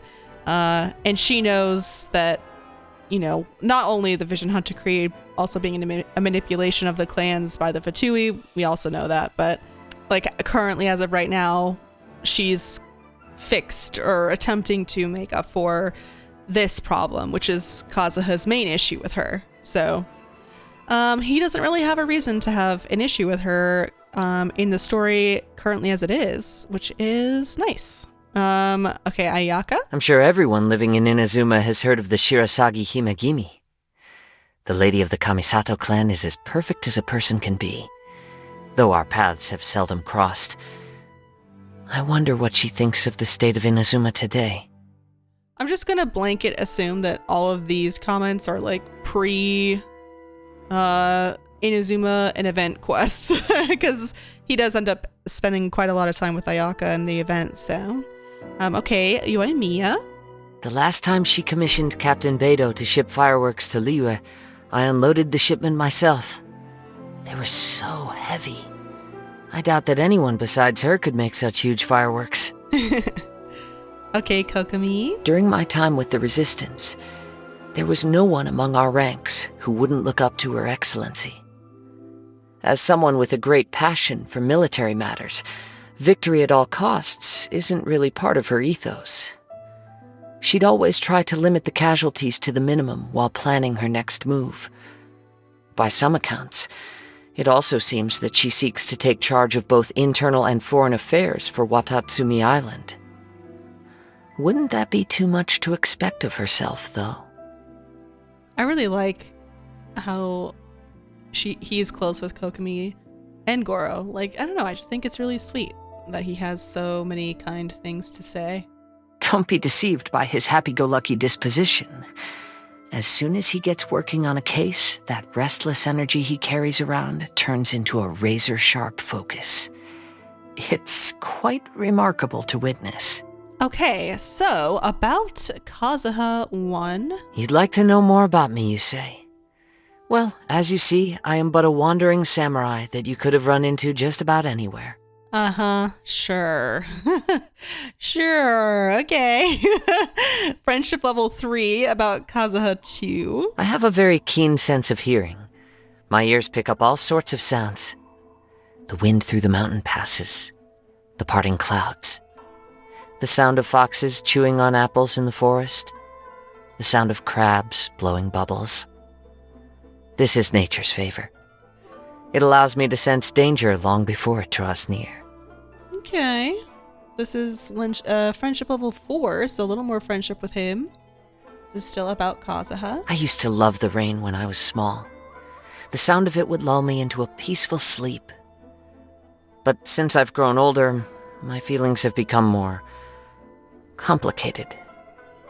I still like to listen to the rain today, but whenever I see the storm clouds start to gather, my heart sinks. And I can't help but wonder, will some nice person let me stay the night today? Listening to the rain in drenched clothes is hardly peaceful. Nothing can be when you're constantly interrupting yourself by sneezing. Yikes. I really love the rain too, so I get that it's very peaceful, but yeah, sitting out in a downpour is not it. That's not it, fam. All right. Level 5 friendship with Kazuha. I never stay in a single place for very long. Stagnancy dulls both my connection with nature and the blade I wield. While I am still able to, I want to travel far and wide and meet all sorts of different people. So very much opening up about his wanderlust. All right, level 6 friendship. Don't worry. Even if the day comes for us to go our separate ways, I am certain that we will meet again in some corner of the world. The fate that brings people together is not a cord so easily cut. I agree. Okay, Kazuha's hobbies? I like falling asleep on a warm rock that's been soaking in the mid-afternoon sun, then waking up and continuing on my journey with no particular aim in mind. So long as I have my blade by my side, there is nowhere I cannot go. Okay. His troubles? The sounds of nature turn into a clamor of noise during stormy weather. It becomes a constant buzz in my ears. If it happens at night, I end up tossing and turning all night long without getting a wink of sleep. It's quite the headache. Yikes. Favorite food? The most easily obtainable food source, when you're out at sea, is of course, fish. So it goes without saying that a seafaring adventurer must give careful consideration to how to cook a tasty fish-based meal. If the chance arises, I'd like you to try some of my cooking. Okay. I love seafood, so... Food? Why'd I say it that way? I like seafood, so I'd be down.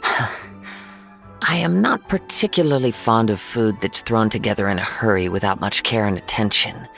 The way I see it, if your meal consists of a single fish, you should grill it to perfection. Eating is supposed to be an enjoyable experience, so how can we stand to be so slapdash about it?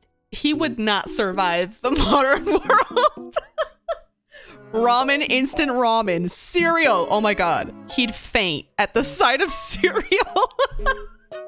Could you imagine if you like threw together a bowl of cereal and put it in front of him? He'd pass out. Oh my god. He would not survive like convenience store food, like lunches and like dinners. Oh my gosh. He would find that also distasteful. Listen, we don't all have the time to grill fish to perfection or carefully prepare a meal. We can. So sometimes we're lazy or tired, Kazuha. All right. That you can make fish taste as delicious as this is proof of your outstanding culinary prowess. Your cooking not only fills the stomach, it also soothes my soul. Perhaps you should get some rest? A weary mind is a recipe for flavorless food. That's a direct POV of Kazuha eating cereal. Right there, this one. Okay, birthday message. I heard it was your birthday, so I wrote a haiku for you. Unfortunately, I'm not the most talented in this area, and after trying for several evenings, I was still only able to come up with the first 2 lines. I guess I'll just share what I've got so far then. Sun and moon rejoice. Birds of dawn sing songs anew.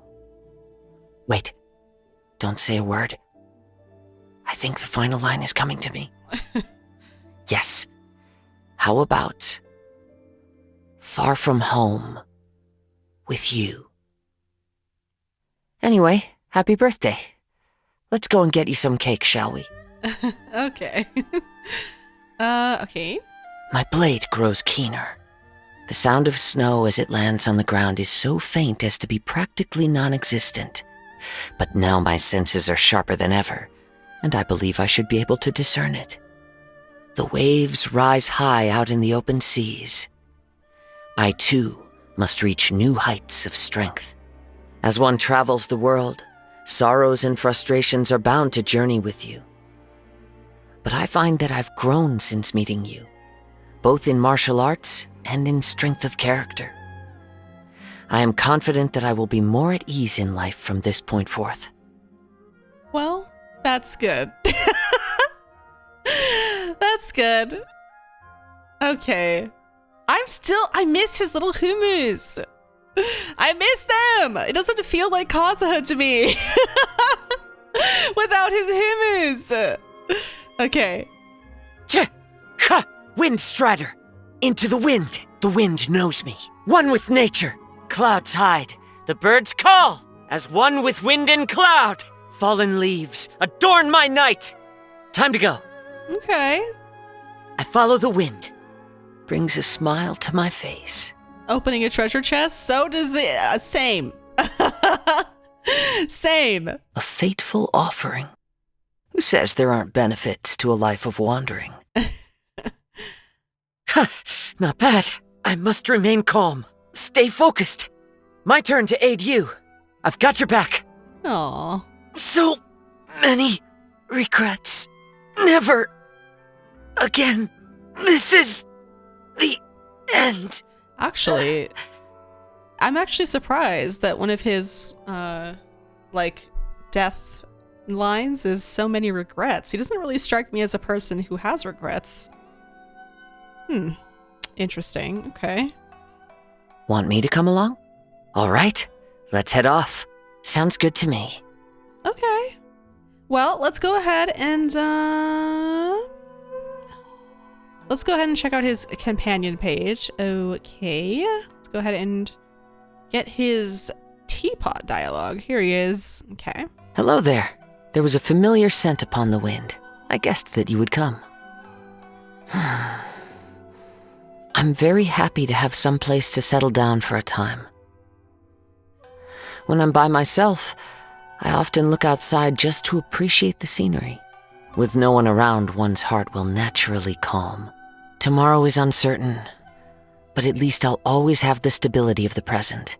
A pity that I can't reside here for long, for my blade will dull.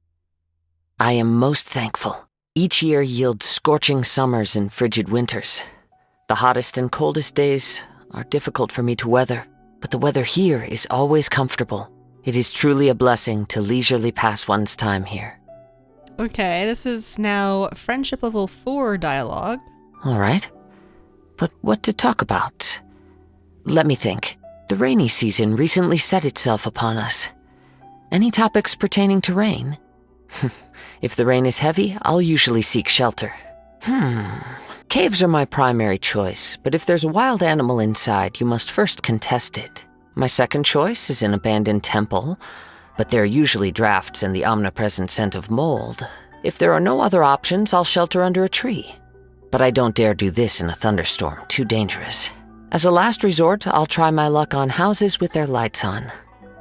Of course, I'll give up if I'm unlucky. If someone with a blade knocks on the door during a rainy night, most people would be on their guard. Understanding this, there's no need to bother them. Besides, the world is vast, and there's always somewhere to go. No need for worry. The outdoors won't always be rainy, and one's life won't always be overcast. Turn your gaze skyward on a clear night, and you will see thousands of stars. Okay. Listen, I appreciate that he's like very poetic and stuff, but if I'm just like having a regular conversation with him and he's just churning out these like these proverbs, I don't know what I would do. I think I would stare at him like I was on The Office.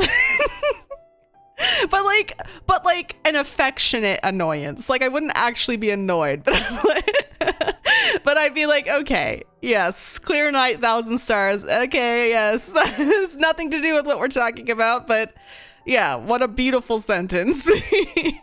Okay, friendship level 7 dialogue. Please take this. I heard that the maple leaves back home have already turned red.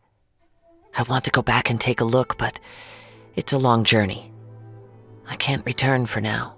I was wandering the market the other day and saw these well-preserved maple leaves, so I bought some. Although I can't confirm whether they're from my hometown, they still help blunt my homesickness. Yes, in the past I collected maple leaves upon the autumnal winds and carried them on my person. When I was on the boat, I scattered them across the surface of the ocean and watched them float to distant shores. Perhaps another homesick soul will have picked up one of those leaves. Autumnal winds? I don't think I've ever seen that word used that way. Instead of just saying upon the autumn winds, it's autumnal. Huh, okay. I am learning new words, I guess. Indeed. From a purely visual perspective, red maple leaves have a unique beauty to them. Every year in my hometown, people enjoy the scene of falling red leaves. The maple leaves are a crimson sunset and fall like scarlet rain, a thick layer of fallen leaves on the ground, the chirping of autumn insects, and the wandering birds. Ah, how improper of me.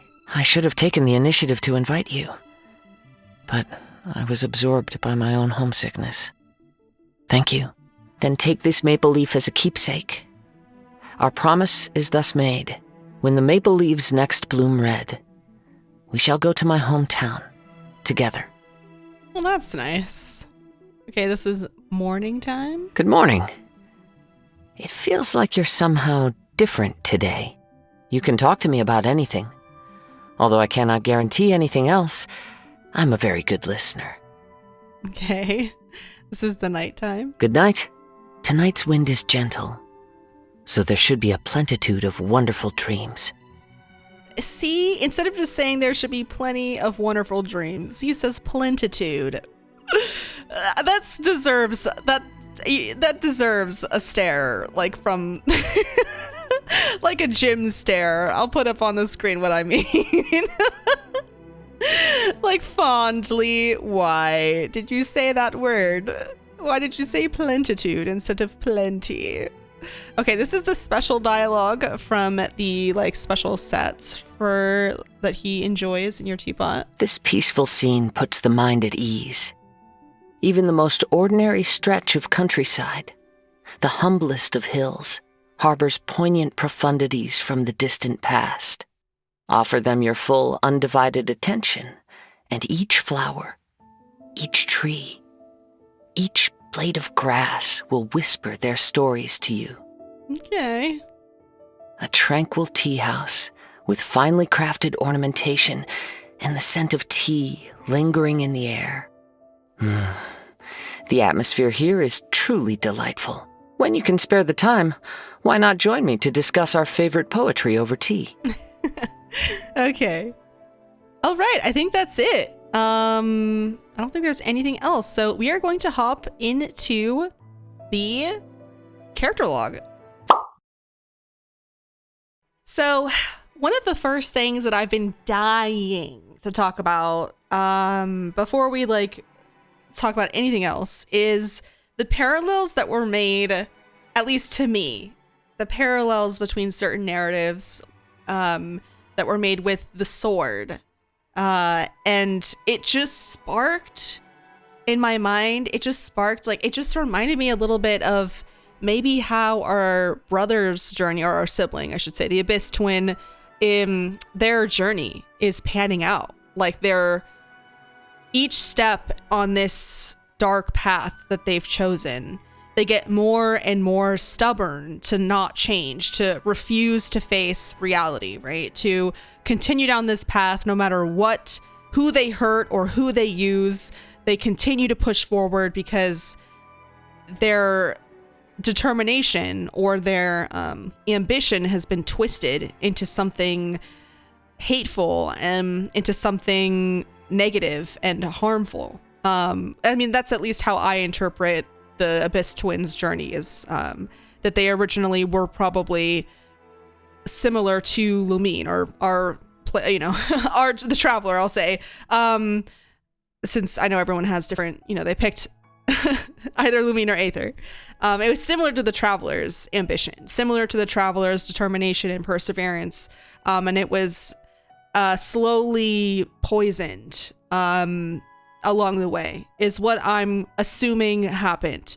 We don't really know much about how that happened yet. I'm assuming we're going to learn more about that as the story progresses, but that's like the feeling I get from the twin. And to see this kind of narrative happen with the sword, and that it was created for a single purpose. And we know that at least the Traveler, I don't know about the Abyss twin, I'm assuming the twin too, we're not human, right? We're made from this special like dust stuff or something from like Albedo's quest. We saw, like, we had all the event stuff, that we're not fully human. And there's, of course, this is theory territory because this has not been confirmed, but we might have been originally made to be like a tool for Celestia, or who knows? Like, I have no idea.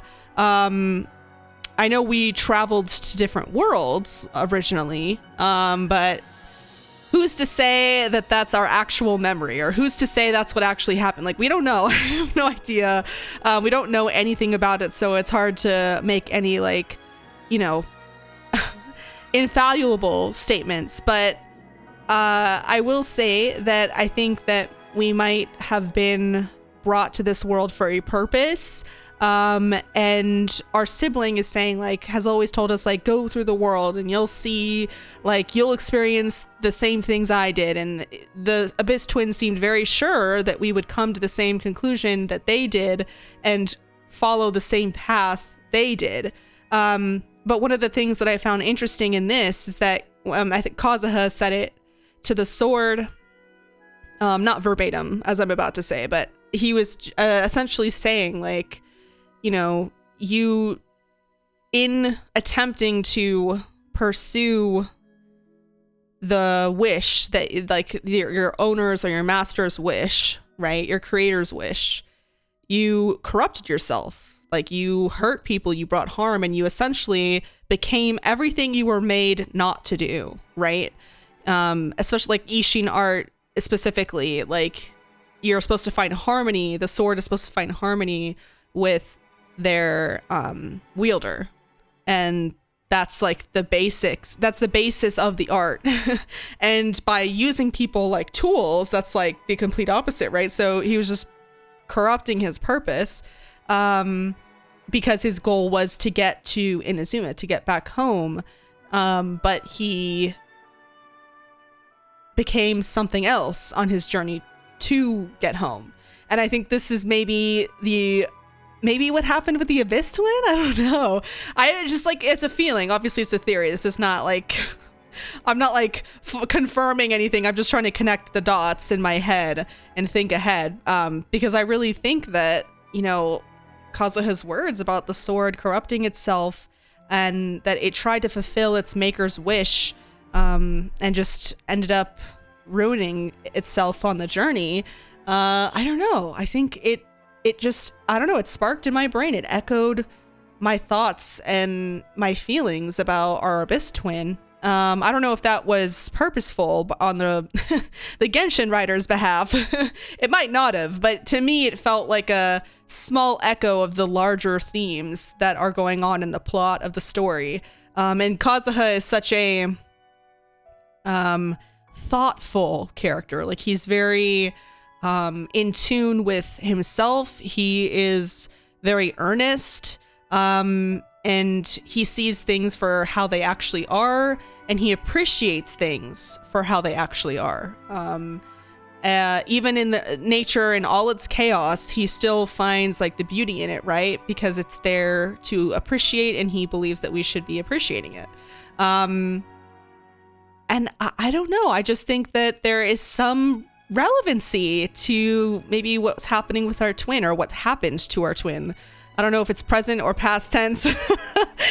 Time is wonky sometimes in Teyvat, so I don't know. I just, it sparked in my brain, and I just wanted to share it. I was dying to talk about this during the actual quest, but I promised I would save it, and now I've shared my thoughts. So, I mean, if you think that's complete BS, feel free to tell me that in the comments. But I'd be interested to know if like any of you got that feeling when you played, if the story about the sword and it carrying its master or its creator's wish, and then the journey itself essentially corrupted it.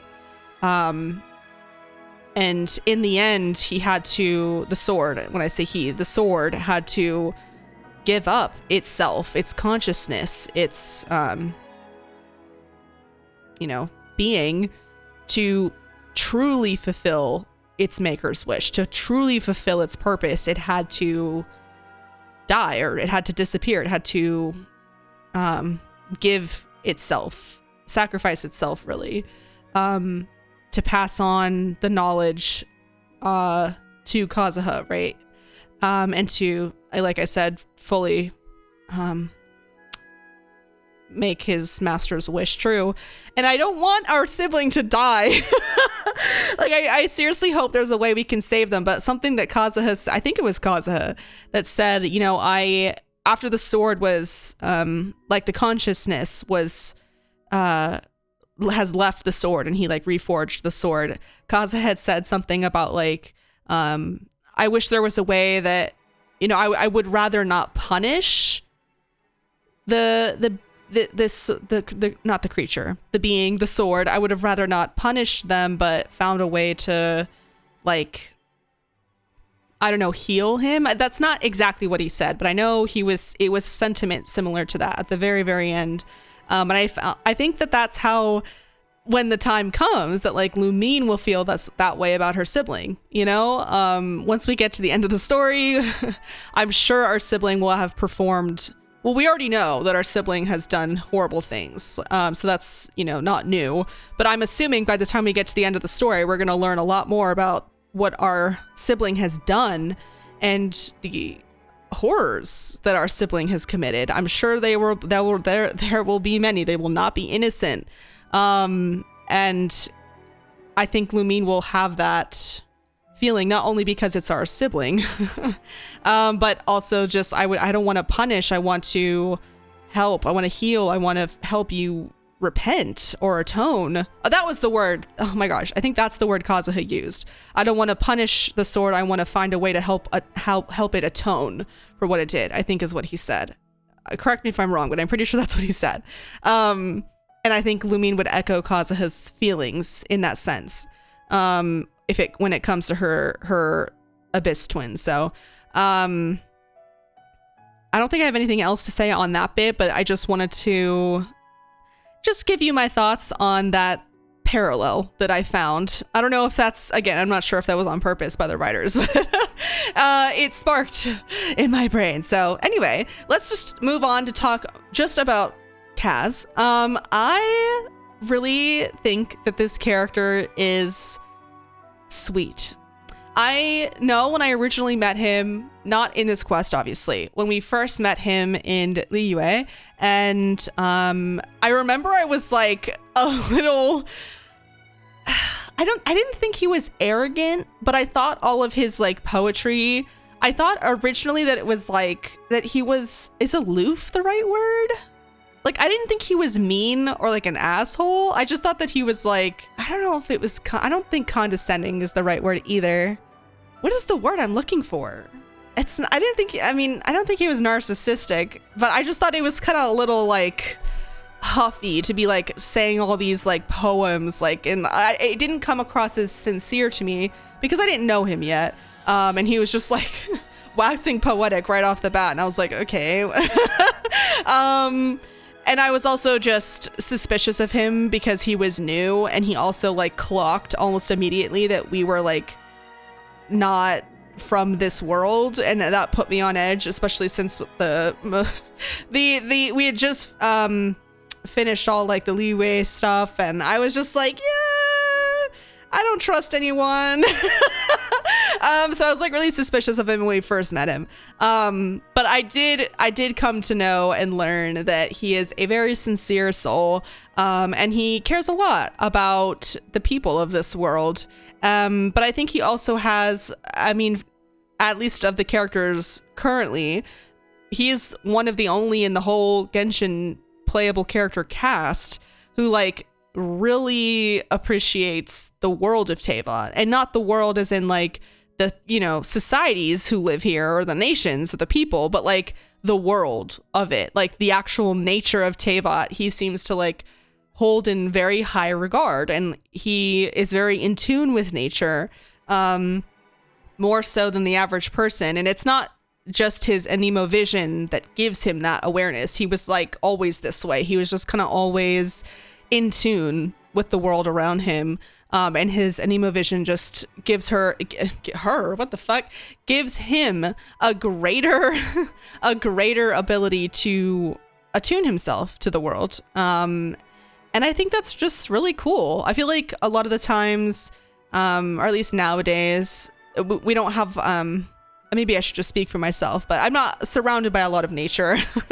I live in a city.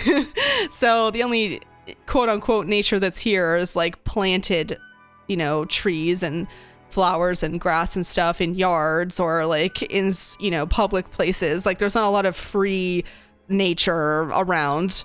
But I can say that even though I'm not like super outdoorsy, I do like, you know, go on hikes sometimes. And I can relate.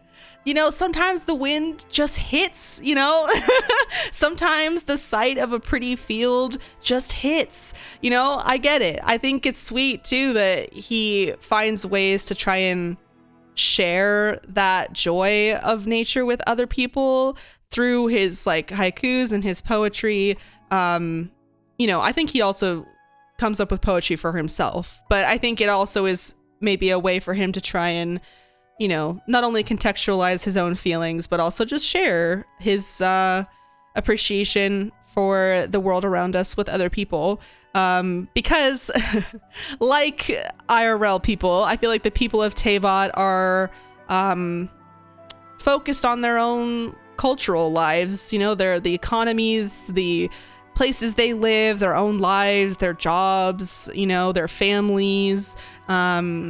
You know, they're just focused on that. And I don't think there's a general disgust for nature amongst the people of Teyvat, but it's rare that you see a person like Kazuha in the world who like really just is so in tune with the world around them. And I think it's refreshing. I think it's neat. Kazuha has a lot of wisdom despite him being so young, because I think he's just one of those people who's good at self-reflection. I don't think nature grants him this like mystical like wisdom. I think it comes from just like how earnest he is, and he has a very steadfast heart. And I think he's good at just self-reflection and understanding people. And why they do what they do, and why he does what he does, and just allowing himself the time to like process it. He doesn't mind taking life at a slower pace if it, you know, enriches him which I think is, a rare sentiment these days. Everything's so fast, and if it's like quick, efficient. What's the fastest way to do something? And I don't think efficiency is always bad, but he seems to relish in the taking the long way or taking the scenic route, where he doesn't mind luxuriating in his wandering, in the journey itself, because that's where he finds the most enrichment, which is cool. It's cool that he is an advocate for taking things slow sometimes.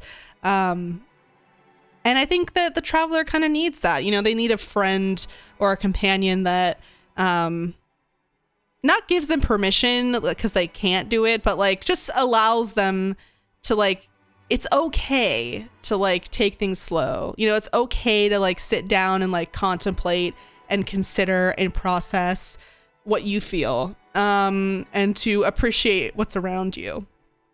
Despite all the chaos, despite all the bad things you've experienced, it's okay to take a second and take a moment for yourself, and to care for yourself, to like think and self-reflect. Because in my opinion, I think self-reflection is a wonderful self-care tool. I think it's necessary for taking care of yourself, self-reflection, so to have a character who's so good at that, it's just nice. It's inspiring. Yes, I was like joking that if I hear him talk about the stars one more time, or the nature, or the wind, the leaves and the breeze, I would get annoyed, like affectionately annoyed.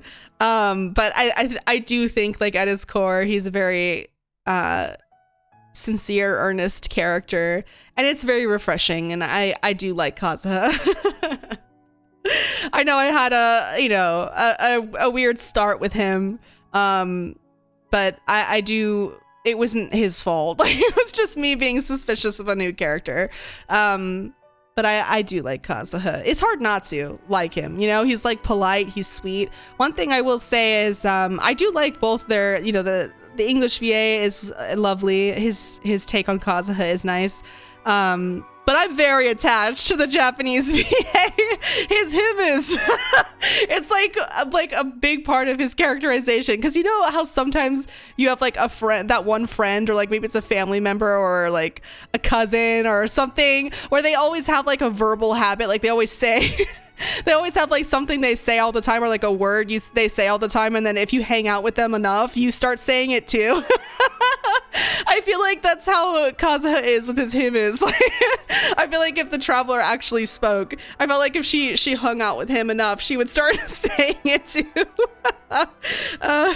Because he says it so much, and I it's like a cute little, at least to me, in my interpretation of Kazuha and the Japanese VA's performance, it's just like part of his little personality that he has this little like verbal habit that he does, because he always is like contemplating, right? Like he's always thinking, he's always like like very polite and well-mannered.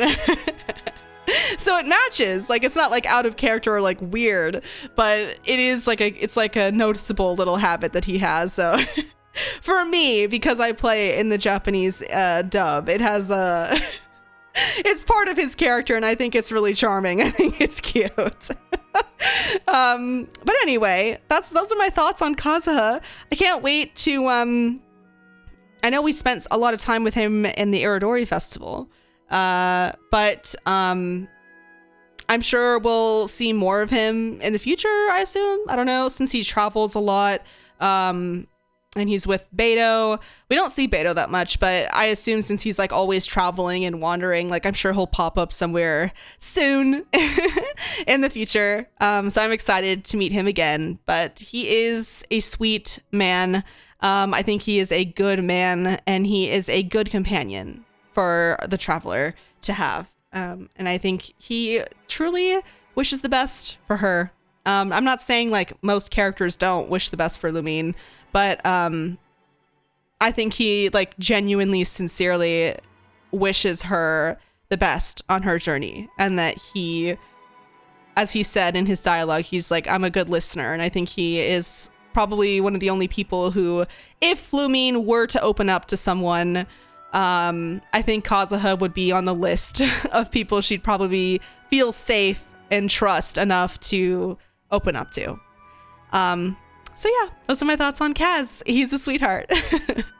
Thank you so much for making it to the end of the video. I know this is future Nikki closing out for you, but I know there was like in the middle there, I had to like re-record a couple things, but like I said, Sumeru's been out for a while, and I know people might watch this who aren't following my journey through Teyvat, my very backlogged journey through Teyvat.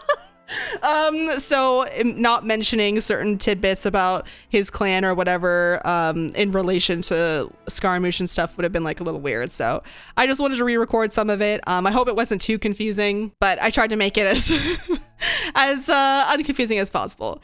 Okay, we will be going into the summer event, and then Diluc's thing, and then Sumeru. Sumeru is like literally right there. I will be coming out with, I did get accepted into the Wuthering Waves CBT, the second one, so I'll be posting a lot of those videos in the near future, but I will not be pausing, or I will try not to be pausing our Genshin journey. I know this video took a little bit to come out, but I promise you, we're almost to Sumeru. We're gonna get there. I appreciate you guys so very much for your continued support and your patience. But yeah, if I don't see you live, I'll see you in the next one. Make sure to hit up our Discord if you would like to chat, or if you would just like updates. You don't have to chat if you don't want to. There's no pressure. You can just lurk. And all my other relevant social media links are down in the description too. So check those out if you would like.